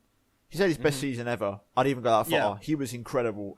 I've just read out now. So it turns out Josh Capito was meant to come in around the Belgian Grand Prix as part of Volkswagen as the new CEO of McLaren. And he was under the Ron Dennis plan. And because obviously Ron Dennis has... well, there you go. Yeah. He's straight back out. Right, fair enough. Yeah, that's what happened. But yeah, it's going to be exciting. McLaren's a big question mark. It's a huge question mark. Yes. They could. I mean, we don't know how the Honda engine is going to go. We don't know how good Van Dorn is going to be. We don't know how good Zach Brown is going to be. There's a lot of mysteries, but at the same time, there's a lot of potential. They could be. I think they're going to be either where they are right now, or they'll make a considerable leap. I don't think they could be fourth. I think. I wouldn't be surprised if they replace Force India as the fourth fastest team. It's going to be hard just because of things like, if you compare it to Esso and Mobile 1, like how I think it is without question, McLaren had the best petrol on the grid, the fuel supplier. Mm-hmm. Their petrol was like optimal for the engine. They're just obviously the engine lacked, but their petrol is so good. With Castrol and BP coming in, it's gonna take a few years, I feel, to like really optimize. I don't know. I don't think it'll take. I think it might just take a year. I think honestly they can work a lot faster with fuel because fuel might even take a few months. No, like they could even figure it out mid-season, possibly. Because but fuel... to get that to work with the engine package and the car, I'm saying it's not just making the fuel good; it's like the whole package to get it all to work. I just think it's going to take a bit of time. I just want to say quickly, I think it will take a year. Maybe. I think fuel's. I think fuel. I don't know obviously the chemistry about it, but because you're working with fuel, it's a lot. It's a lot more to do with. And there's no restrictions. It's on a lot. Fuel development. It's a lot more to do with. Yeah, there's no. It's just all to do with the chemical reactions, how the engine works with it and uses it, and obviously improving the efficiency of it. And I think that is a lot more of a fast rate. And I also think they wouldn't they wouldn't depart from Mobil 1 and Esso, who they've been with for so long, if they didn't think it was going to be a positive step for them. Yeah. I agree with that point, but a lot of their recent decisions have been... Yeah, I will admit that. It's been a bit questionable and it hasn't gone well. Yeah. So that's why I'm a bit like... And we haven't seen BP or Castrol in F1 in a long time, so that's my sort of doubt there. It's like Honda, we haven't seen them. NASCAR sponsor. Yeah, we didn't see Honda in a long time in F1 for a few years. I mean, that was only just that's the thing. If you think about it with McLaren, because they were already there in 2012. Like they were basically there apart from reliability. That's the thing. And ever since 2012, they've just feel like they've been taking steps back. Obviously, 2013 they decided to do a huge change, didn't work. Go to the Hondas. Obviously, at the moment, it has put them back from where they were. Obviously, they are starting to make progress again. But okay, they're going into their third season now of Honda. I need to hurry up a little bit now because they are becoming an average midfield team, and they've got one fast driver who's obviously proven. He's getting a little bit old, but he's still proven, especially last season. Brand new driver who got into his first Formula 1 race and scored points, so you really can't argue with stuff like that. But I think overall McLaren, I think they did need a little bit of a change because some of the decisions that they were making were a bit off. But I think now they are a midfield team. I think they can make big, bold decisions such as changing fuel supplier because they haven't got really much to lose. Yeah, I do think they've been going in the right direction because if you compare it to 2015, like everything, their car, their garage, their driver suits, they were just blank. They were nothing. They'd lost all of their major sponsors, color scheme, etc. Yeah, but now they're starting to slowly get that back. You know, they got the Michael Kors deal, which is like the equivalent of like a Hugo Boss sort of thing, but in a different brand. And now obviously they're switching petrol suppliers. They're slowly getting there. You see the car, the driver suits, they're getting a few sponsors here and there. It's just becoming a bit more of a racing team again. I think they're going to have a new identity, but I just want to say, have any of you guys seen the fantasy concept designs that they've been drawn up? Yeah, inspired by the famous black. Yes, the red and white. Amazing. Oh my! If they please pull something like that off, I tell you, we say this every year though. My every God. year we go on about it. It never happens. No, but now's a good chance though. And the thing is, I can actually see it happening. I don't know. I could only see it happening when they get a new title sponsor. And Zach Brown said that'll. He was very honest about it. That he said that'll still be 2 years away probably. For them to get an actual title sponsor, because they need to actually have the performance first for a big title sponsor to actually be like, here's a buttload of money for your title. To be fair, the grey, blacky, whatever it is, livery at the minute, it's just probably one of the worst. I will be really sad if we look at the leaked pictures of the new car, and it looked like the feeling we had this time last year when we saw the leaked pictures, and it was like, oh wait, hang on, that's like last year's car. It's a tiny bit different. Even with, I'm picturing the worst. Like even with the huge aero change, I can just picture McLaren somehow making it still look like last year's car. Like, oh, great. So I'm not being funny, but even the Vodafone McLaren was good enough looking. Like I love. Yeah, no, I loved that livery because especially on something like the 2011 car where they're those really funky side pods. The funky side, the U-shaped side pods, which the only reason they got rid of them really was because of the whole engine development exhaust thing in 2012. So it was very unaerodynamic to have the U-shape there. Yeah. But the U-shape I felt like was really quite cool and a cool concept. I don't know, obviously I haven't seen the numbers, so I don't know how beneficial it was in terms of aero. but it sounded like a pretty cool concept in trying to. It was beneficial to my eyesight. That's all that matters. It looked pretty damn cool, like a nice kind of just funky cycle like that. But yeah, that livery was just. I want them simple. to bring back the McLaren orange though. Like that's what I really want. I would. I'm not actually too. I'm not like a lot of people like wank over white and red. I would like to see them go that kind of flex orange, like I just think like the 70s, like the original 70s orange, McLaren and like that's what I want. add in a bit of modern touch with putting like some orange flecks on it, so it's got some like reflection to it. That'd be quite cool.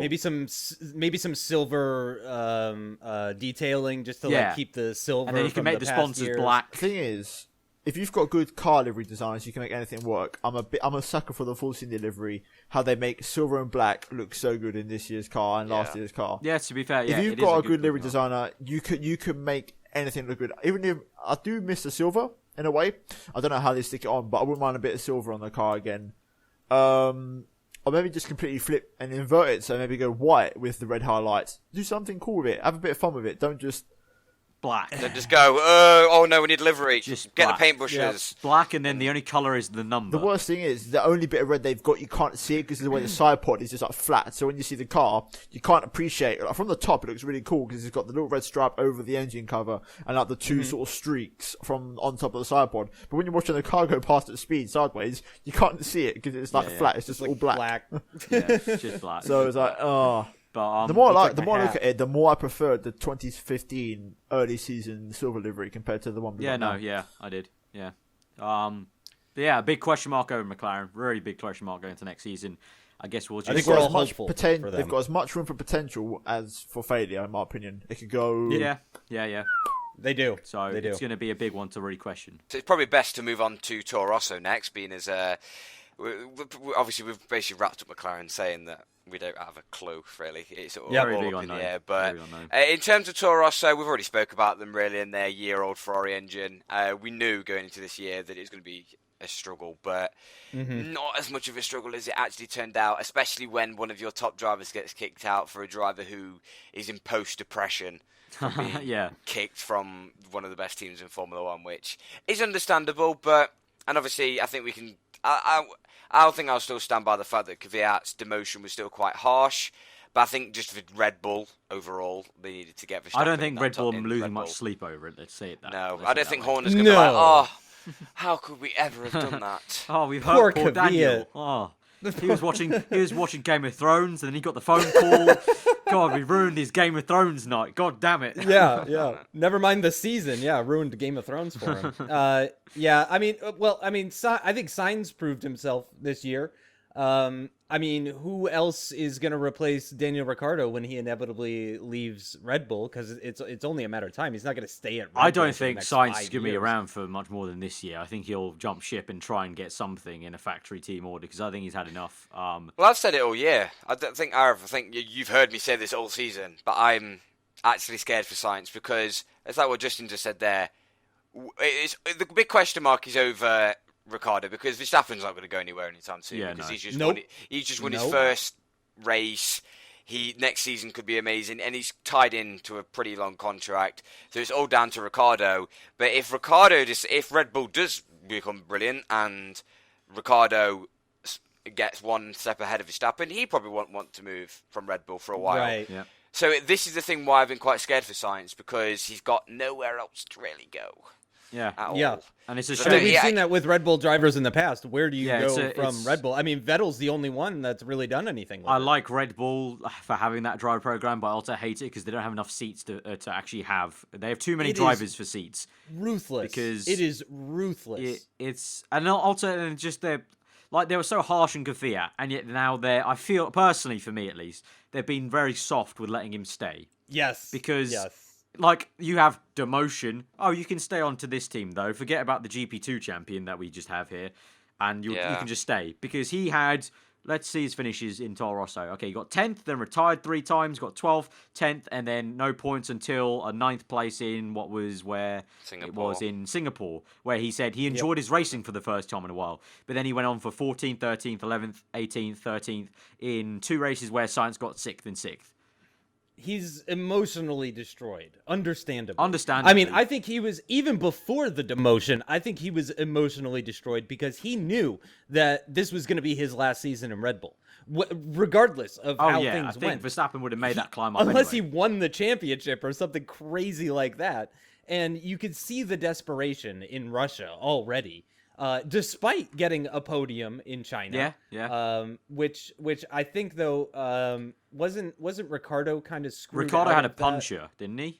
That's right. Ricardo had a so puncture, Ricardo probably would have gotten that podium if not for that puncture. But still, I mean, Kvyat is a good driver. He is. I mean, I rate him higher than Jean-Eric Vergne, for example. I mean, he's one of the best drivers to come out of the Red Bull program. It's really he is a unfortunate good driver. It's just that the team he's at, it's unfortunate that he has to be in a Red Bull team because he is a solid midfield. Like, I would sign him up to get solid points with a decent enough car. But it's more excruciating just to see him in that Red Bull circle because he has been demoted like that. And then you just look below him, not even just Gasly, you've got other Red Bull juniors who are slowly making their way up. And then you've just got this pool of talent in GP2 that, we've said this so many times, every single year, there's at least 3 drivers that we can name that just get screwed over by the system of GP2. And GP2 as a whole just doesn't work anymore. Valsecchi is the number one name that comes to mind there, like Davide Valsecchi. I mean, he won the GP2 championship in like 2013, 2012, something like that. And no one even looked at him. Not even a consideration. Just nothing whatsoever. He didn't have any connections. And now you've got team. Problem. Okay, so Giovinazzi's probably going to stay on for GP2, and he'll probably win the championship next season. I think. Mm-hmm. But Gasly's now gone to the same formula that Van Dorn went to, the Japanese Super Formula. Yeah, the Super Formula. Yeah. So that'll be interesting for him. But I think he's going to have to. I think Cal said this before. He's going to have to play it a little bit clever. Make sure he stays close to Red Bull in terms of keeps on talking to them every single race weekend, and basically doing a Van Dorn and basically reminding them, "I'm still here. I'm still here." It's easy for people to forget you exist when you're off in just Japan. Keep flying into the races year. on the race weekends. Keep on talking to the staff and be like, "I'm still here. Oh, by the way, I won this race in the Super Formula. I won last year's championship. I'm still here. I'm still here." Yeah. Because I think this might be Kvyat's last hurrah. If you think about it, Van Dorn got it easy because he obviously didn't get the instant promotion. But if you think about it, of all the GP2 champions, he's been one. He's kind of had it easy. He's had one race just to see what Formula One's like. He's just bided his time, been very, very close with Button and Alonso, and now he's just waited. Button's parted ways, and he's just like, right, this is my perfect opportunity. Yeah. And the Red Bull Driver Academy, Buemi, Alguersuari, Vergne, Kvyat's probably next on that list. Countless. There's a Red Bull graveyard for young drivers. It's more of a chopping block than anything else. Like people think like young driver program. Oh, it's honestly, it's a great opportunity. If you put yourself in the shoes of if you're a really talented young driver trying to look for a big sponsorship deal, and Red Bull came knocking, it's so tempting. But then, like 3 years down the line, you're probably regretting it because you're saying, I've got nowhere to go, and I'm contracted to Red Bull still. So it does kind of all sprout from one driver, which is Hamilton, because obviously he was signed up when he was like 10. Or something ridiculous, and obviously every other team have gone, hey, we should do that, we should get talent early. And internally, it's sprouted from Vettel doing so well that Red Bull are like, we need to make another Vettel here. We need to get another Vettel, because if we have another Vettel that is so ingrained in our team, works so well like a well-oiled machine with the car we build for him, we can win another 4 championships. Red Bull seems like a cult at times. Yeah, they are. Yeah. You know what I mean? There's talks about they're science to Mercedes. Brainwashing these kids. There are talks about science to Mercedes. Some journalists were genuinely like, it could be a good move, and like, for how long does he stay a midfield runner? But then Red Bull came out and straight away just squashed any rumours by saying he's not going anywhere. He's a Red Bull contracted driver. The thing is, I think the Red Bull are just like, no, he's mine, and they're all keeping them really close together. Mm-hmm. But then the people that are underneath their arm, they're all sat here like, can you let go of me, please? Because I'm actually like, my career is going Red down Bull the are drain. Like, no, but we might need you. What if like Verstappen just quits or just like says he wants to do some farming? Like, what do we do? We need you. And it just never comes because they don't go unless you're Vettel, who wants to quit after 4 championships. But that's pretty much his prerogative to do that. Yeah. So I think in terms of Toro Rosso next year, obviously they've got the exact same lineup which I think they'll still be quite good. Still Sainz solid. It's still solid. It's really still good a there. very solid lineup. It's just a shame. It's a shame. Yeah, I'm hoping Kvyat can be happier in 2017 because I think he has a future like at somewhere like Sauber, for example. Or even I would even say Haas, maybe. I was thinking right. Haas, actually, yeah. Yeah, I mean those two teams I think are both really solid choices for Kvyat in the future. But what he needs to do is he needs to have a good season before he can go to one of those places because they're not going to pick him up if he has a garbage season. I mean, I think he's a solid driver. I don't think he was ever going to be world champion. No. I mean, it would have taken a lot of luck and probably a lot of years and being in the right car and all that kind of stuff.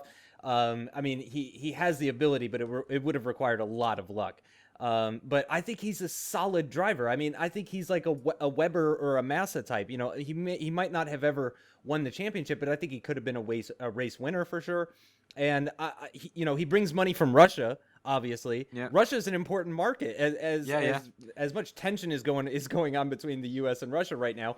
F1 needs Russia. It's a giant country. It's a giant developed country. When he's not depressed, he's a stand-up guy in interviews. He's quite, he's actually really good. He's actually I was surprised at how really like him. close he was to some drivers. Like even my own favorite driver, Button. He was really good friends with Button. And he was friends with a lot of other drivers, and there was a lot of good banter between them. And so, like in terms of just that, he's a nice guy. It's just a shame that it had to happen that way.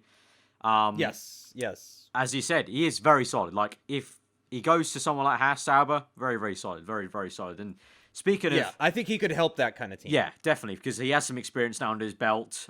He's a podium. He's been on the podium, so I think he could be that head of a team like that. And moving on to, we mentioned Haas, so I guess we'll move on to them, the next team onwards. Obviously, Justin being American and Haas being the first American team back in a while, must have been quite an awesome thing to see straight away, getting a 6th place.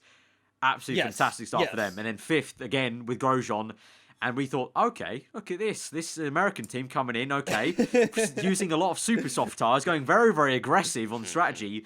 And you love your super soft tyres. Yeah, going 6th and 5th. And obviously then reality check a little bit in the middle of the season. But as a whole, for a team coming in, brand new, the most successful new team in I don't even know how long. I can't remember the last time a new team was to score that 29 points is really, really solid. I mean, Haas scored more points in 2016 than McLaren scored in 2015, and McLaren have been around for like 1,000 years. To be fair, if you think about it, for Haas, like they've probably entered the sport in the season where it's probably one of the closest, which also kind of, I think, outlines their success, because if every team on the grid scores points, that means that they're no slouch. Like every single team, they are right in the mix, and they're not another Caterham, they're not another, or whatever they were called when they walked into the sport. They're not another HRT. They actually took their time and went, no, we won't join in 2015. Yeah, we'll just put it to the big side, thing was that we'll work obviously. on it. I was worried when they delayed it to 2016. I was legit worried. I was like, right, I think that was one of the closest moves they made now. Because they had the support from Ferrari. Yes, there was a debate of was it them using Ferrari or did Ferrari use them to get some extra wind tunnel time? It clearly didn't work for them anyway because they were. I mean, Haas have an incredible wind tunnel. Yeah. But yeah, now for Haas, because they've got that, they do have support from Ferrari, so there is also that of why they've done so well. But also at the same time, they still have to do everything else by themselves. They did it right. Yeah, and they did it right. They approached F1 with the correct their mindset. sensible attitude. They weren't poncy about it like, we want to do everything ourselves. They realised that, no, F1's a cruel, cruel sport, and we'll get help from one of the biggest teams in the business. They like us, we like them, and we're going to help each other out here. So Ferrari used their wind tunnel. They got some technical stuff from them for this season. It'll be interesting to see what they do next season. I believe, to my knowledge, they're still going to be helped by Ferrari and Dallara in some way for the chassis and everything. And also, to my knowledge, Haas began work on the 2017 car before any other team. Yeah, of course, because they could have started working on it like when they weren't even the sport yet. I think they've already been working on it for like a year. Even before the first race of 2016, so they would have got a head start car. because the only thing now is from this point onward it'll be interesting because they're a competitor, now they have to abide by the rules of how much testing time they can do in things like wind tunnels. But before, obviously, as you said, like in that year out, they could have easily have done some small little works here and there for the 2017 car. So it's going to be interesting for them. And I like that Grosjean staying on. Obviously, their only point scorer. Gutierrez didn't score any points, and I'm glad he's out of the way because I do agree with Grosjean that, it was a big jab at the time when he said it in interview, but it would be nice to have two teammates that score points, but it would be. Yes. And for Magnussen to be there, obviously Magnussen didn't see a long-term contract future with Renault, which is a shame because I think he deserved it. But he's gone to Haas now, and I think that's a tasty pairing, Magnussen Grosjean. I'm not being funny or anything, but Haas have probably had the best. For a mid to low team, let's say, they've probably got one of the best lineups. That's a tasty team. That's a tasty. And I'm not being funny when you're a new team and a likes of Romain Grosjean comes up and like Grosjean, bearing in mind podiums in Lotus. It's absolutely insane that they managed to get Grosjean, and then also Gutierrez. He was a bit of an unknown because of his previous races and everything, and then also to get Kevin Magnussen, who is still a very, very good talent. He did also another podium. Who's also been on the podium. He got second place technically after Ricciardo's demotion. Yeah. Right. So at the end of the day, Haas, they've approached everything correctly. Now, like we said, they've got to kind of sink into their competitor kind of route now, and we'll see how they do. But maybe it was a one-off. Maybe we'll see them back in the points again. But I've got to give them probably the best team for the first effort in years. Absolutely, ever, years. I think. Decade, ever. even possibly. I think honestly, ever. Like they've done so well. I mean, Mercedes was a brand new team in 2010. But they were Braun, so that doesn't count. Yeah, they came off of Braun, but I mean, that's like the only thing that even really compares. To be totally honest, I mean, Gene Haas is a smart guy. He has done it right. He recognized that you can't base an F1 team just in America. They've got I think it's in Brackley even, wasn't it? They've got a base here in the UK. Major base. They've got the base in the UK. They've got a base in Italy, I believe, a small office in Italy. Yeah. And then they've also got the base in America. So they've got 3 bases spread across 3 different countries. And like 10 different time zones. And I mean, they had money too. But you need money coming into F1. Obviously, yeah. You need money, and I think that's one of the big things that the smaller teams, smaller teams are like, oh yeah, we could come into F1 with like $20 million. What's the worst that could happen? Yeah, privately funded. It's a really good thing for them to be like. It's not their first venture. They're a competitive team in the States. Right.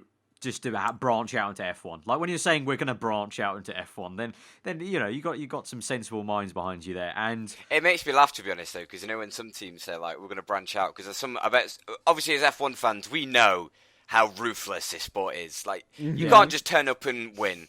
You've got to so much planning and money and research and the amount of intelligence you need to just you can't just walk up to this sport and go, I fancy a bit. Like you can maybe do that in other sports, but definitely not this sport. I think the closest thing to that would be Braun, but even that was an existing team, and they got Honda, and they got extremely lucky and ingenious. Yeah, well, they did get Ross Braun as their team principal, so that's not really luck, to be honest. But when it comes to walking into the sport, they just did it right. That's all you can say about it. They didn't go stupid. They went sensible. And obviously, Manor recently have only just realised that money's kind of needed because obviously Manor were Marussia when they first joined, were Virgin if you think about it. Yeah. So they've been in the sport since 2010, and obviously other teams have changed names, other teams have dropped out, but Manor have realised that eventually. I think I read a quote. Taking their time though. A good quote that was Manor had to earn the paddock's respect back in terms of they were here to sort of stay and not be stupid about it. And they've done that. I think towards the end of the season, especially at USA, they had loads of new sponsors on the car. And it's good to see their car getting filled up a little bit, and they're trying to set up a roadmap. But yeah, with Haas, looking forward to it. I think the only thing for me would be I want a little bit more, hopefully, at the launch of their car and just generally with the PR, just a bit more. I thought we were going to get some American thrill from them. I thought we were going to get a little bit more, because generally when it comes to PR and marketing, no one's better than Americans. Like, they're great at PR and marketing. Like, they do some crazy stuff that is usually very, very impressive. Whereas people from Europe and especially UK are very quite usually subtle and low down about it. We don't like adverts, whereas Americans seem to like your adverts are great. Like, every time I go to America and I stick on the TV, it's like, I don't mind watching these adverts, to be honest. They're great. So I thought Haas were going to be quite a bit more flashy with their car, the way it looked, and the PR they did. Yeah, the livery was very, very... Well, not good. Wasn't it based off one of their, like, machines? Oh my god! I'm like the Haas milling machine. I think so. But, I do think the most important thing though for Haas is not even necessarily what they've done for themselves, but they have set forth a roadmap for new teams to come into F1. And I think that's the most important thing. Their biggest contribution is they have shown everybody else how it's done. And I'm hoping that brings more teams, because I mean, 22 cars on the grid is enough, just about. 20 or 18, no, doesn't cut it. 20 isn't I would enough. prefer it even to go back to like 24, possibly 26, 20. I something think like that would a be good really size nice. would be like 24, 26. I think that'd be pretty nice. I liked it in 2010 when there was 24 cars on that grid. The only the thing is with Haas is that it's a great roadmap, but at the same time there is also that debate of they are pretty much the closest you can get to a customer car without being a customer car. So there is that debate of, do we want these like very, very grassroots teams to come in and fail, or do we want these more half customer to come in and be good? And I think we can say us three do want that. I think it's good. Yes. I don't care if they're getting a lot of help from Ferrari. At the end of the day, I don't care it's either. called Haas. At the end of the day, it's their mechanics doing the job, and they're doing the job, and they've been sensible about it. They selected all the people. They hired all the people. They're doing their own aero. Yes, Like, exactly. Yeah. I mean, they're very much a standalone team as well. Do you know when you think about it? Do you know when you hear in the news like, oh, like Manor's gone into liquidation and they're getting people turning up at the garages? Like, honestly, when I read that, I didn't care. Like, I actually didn't care. I was like, oh, cool. Oh, HRT are out the sport. Cool. Like, the world goes round.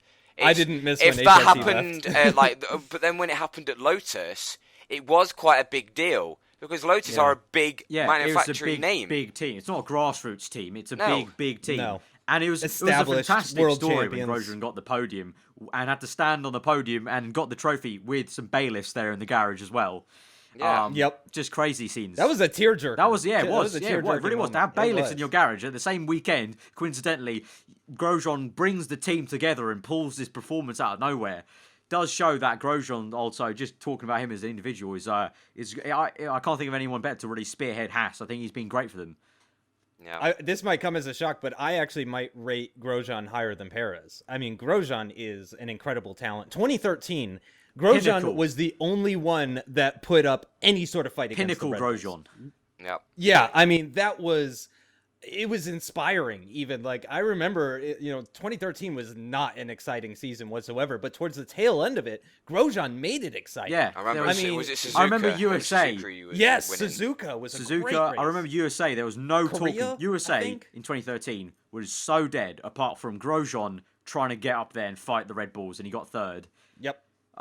So yeah, he's got the talent, and now he's chosen this direction. It's not like he's been unfortunately shafted down the order in the grid. He chose this option, and he felt it's the best. And honestly, I think I agree with him, because they're going to build, hopefully, and I think hopefully they'll keep on going from this and build on it. And because they've got the support from Ferrari and Dallara, I think they're playing it sensible, and sensible is the way to go in this sport. Honestly. It really is. Yep. Yeah. I think they're here for. They're going to be here for a while. Yeah. They're going to be like they're going to be like a Sauber, I think, because Sauber have been around a while. Yeah. They could definitely be like them. So moving on to Renault, we've talked actually a lot about Renault because they kind of flow into a lot of other teams. And also because we talked a lot about their engines for Red Bull. But Red Bull, we already mentioned a lot of things that are the most important parts. They had this year's car wasn't their car; it was last year's Lotus. Yes. So yeah, it's unfair to judge them based on the car. This year, because they were in that transition period from Lotus to Renault. It's not fair to judge that. They're headed up. I think they're going to do quite a bit better next season. I would expect them to at least be ahead of Toro Rosso. I mean, they could be in the top 6, possibly. I think they could. They're probably going to be ahead of Force I India, think they too. could pop in a few really awesome results next season. Yeah. I don't think they'll be consistently doing those positions, but I think they'll pop up because there was 2 10th places for Renault this season and 1 7th place. So I think I think next season it'll be a case of they'll get a lot more 7th or 8th places and just pop up in there. And it's a building year again for them next year. But next year, as we said, it'll be their car. This year was definitely their learning year. I think it was getting back into it again. Getting back into the sport, yeah. Especially with their drivers as well, because obviously Magnussen had come back into the sport. Exactly, yeah. Obviously now got Hulkenberg, but you think about it, Palmer first season in Formula 1. Learning, and he took his jolly well time to learn. He took his literally jolly well time. Yeah. And then also Magnussen getting back into the sport again, just reigniting a few old kind of just nerves and everything. But I think moving into next season, we'll see a jump. Yeah. I don't know how big of a jump, because as much as we can count on the fact that they'll put a lot of money towards the 2017 car. 5 years for a podium, so I would probably hope that. Whoa! I didn't hear that. 5 years for a podium. Yeah, I think it might be. Sorry, it might have been 3 years for a podium, 5 years for a win. Okay. 5 years is a long time. Yeah, I think 2021. My apologies. I think it was definitely. Yeah, Hulkenberg. What is he going to be saying at that? Sorry, I think it was definitely then 3. Why it must didn't you have been. say that earlier? I heard 5. It must have been for the race win. 5 years for a win, 3 years for a podium. So I think by that logic, they'll be around 7th, 8th, 9th, 10th consistently, hopefully. Right, but point scorers. Yeah. Particularly like when it's wet and stuff like that. For sure. I think honestly, I think one of the main talking points about Renault though is actually Palmer, because again, we can't judge them too harshly on the 2016 car. And Magnussen proved himself. You know, he hasn't lost too much of his skill or passion or any of that kind of stuff. But I mean, is Palmer just like a slightly better Gutierrez? I mean, you know, because Gutierrez was always getting 11. Honestly, we've slated him all season. Like, we have been quite bad on Palmer. I'm just put this out there. I don't care about nationality. I don't factor that in. He's just same. I don't care about him being a we British don't driver. put the rose-tinted glasses on and realise that, we need to defend him because he's British.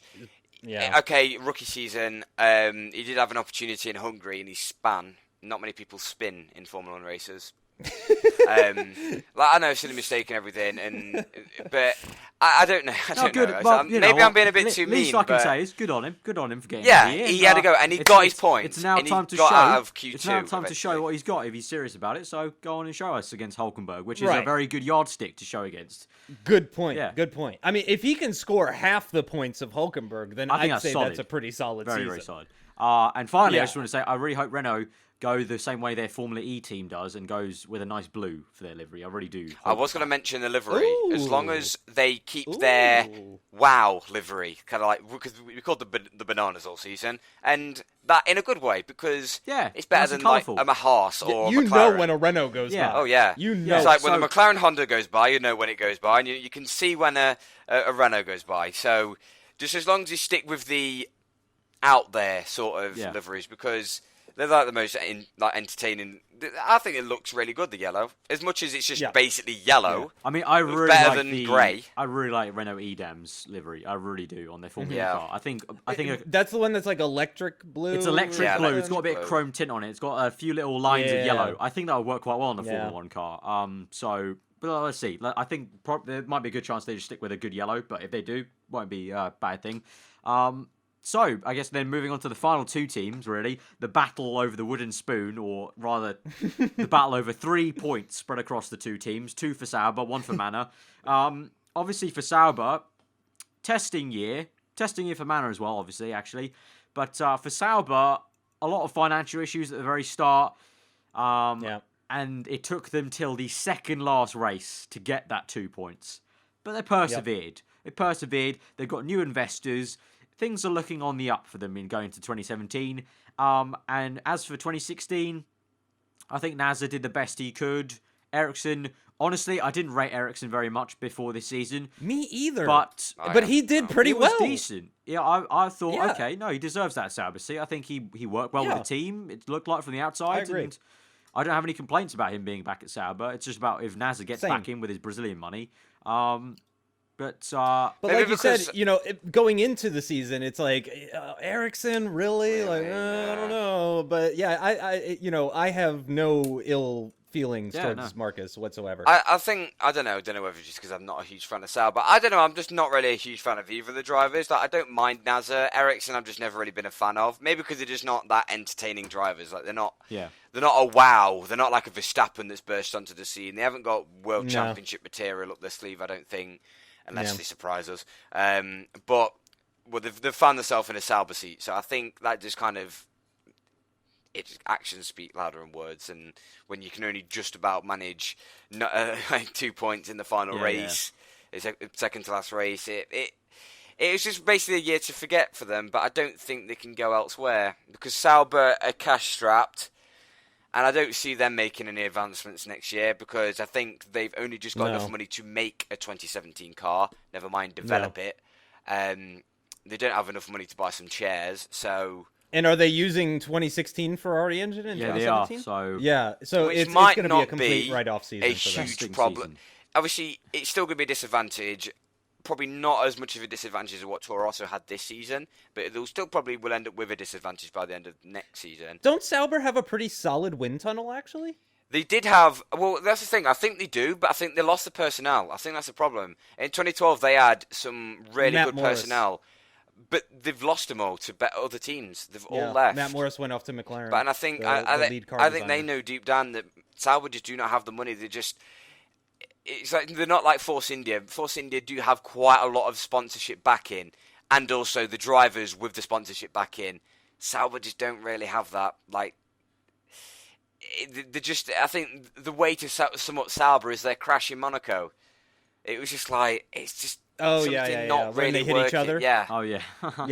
yeah. When they hit each other into right. Raskas and Martin Brundle was just like, oh, for God's sake. Yeah, sort yourself out, because otherwise I can see themselves dropping out. Say, for fuck's sake. Yeah. And Sauber have been around for so long. How long? I think 2000 and honestly 2002, but I think I've just put out the wrong number there.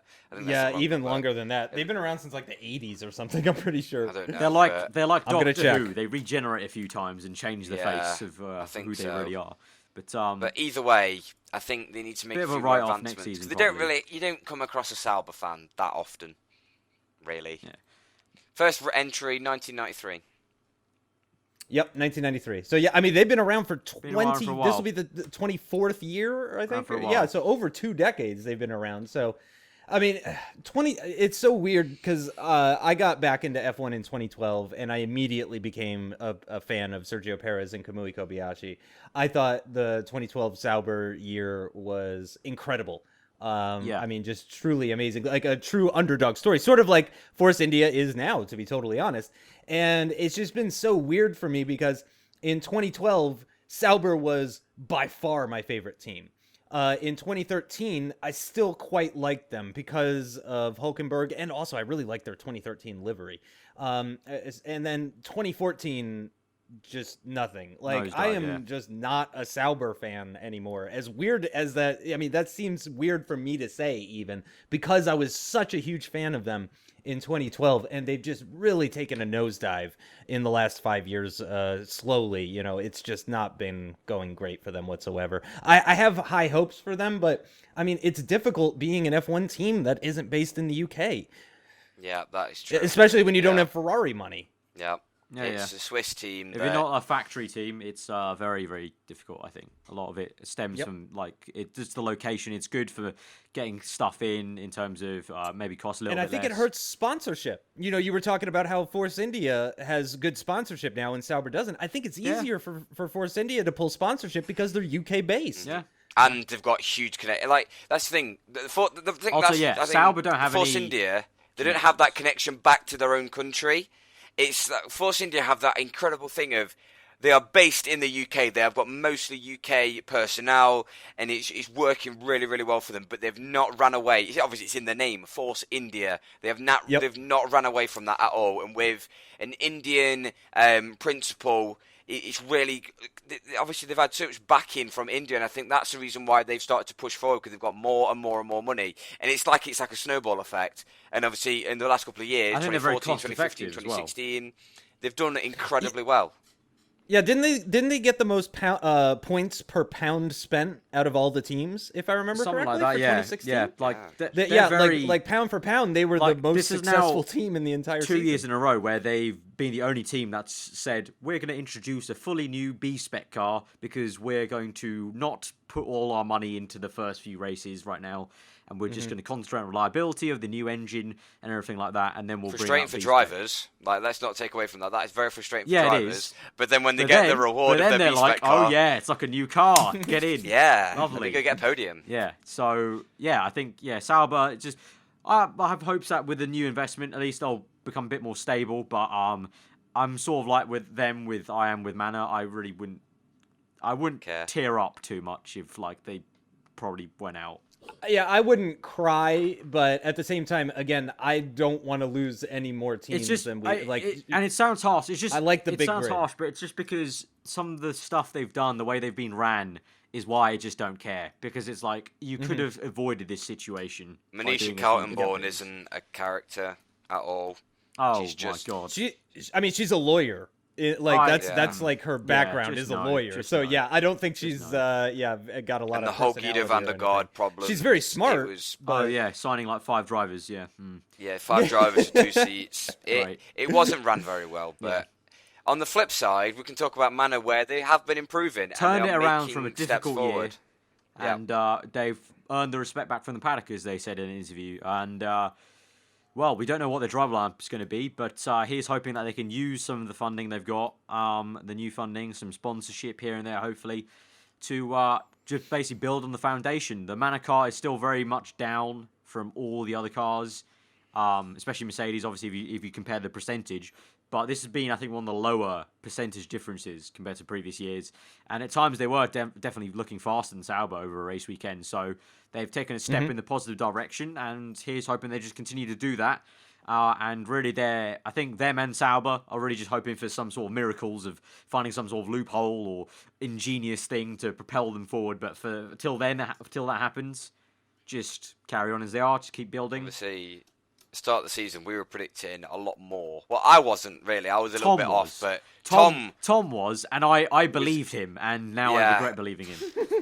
that you two were like, yeah, Tom's points every race. Tom, in that sense, is very much that I like. It makes sense he likes Ferrari because he's very much a good feel sort of guy. Like, oh yeah, it's a good feel movie. The underdog will come through, and they don't because it's F1. No. And it doesn't work like that. Because it's real life. But I it's know, real life. obviously, Well, the they last did have time a that good happened driver was lineup. Yeah, they had a good driver lineup. Verline was a very solid choice.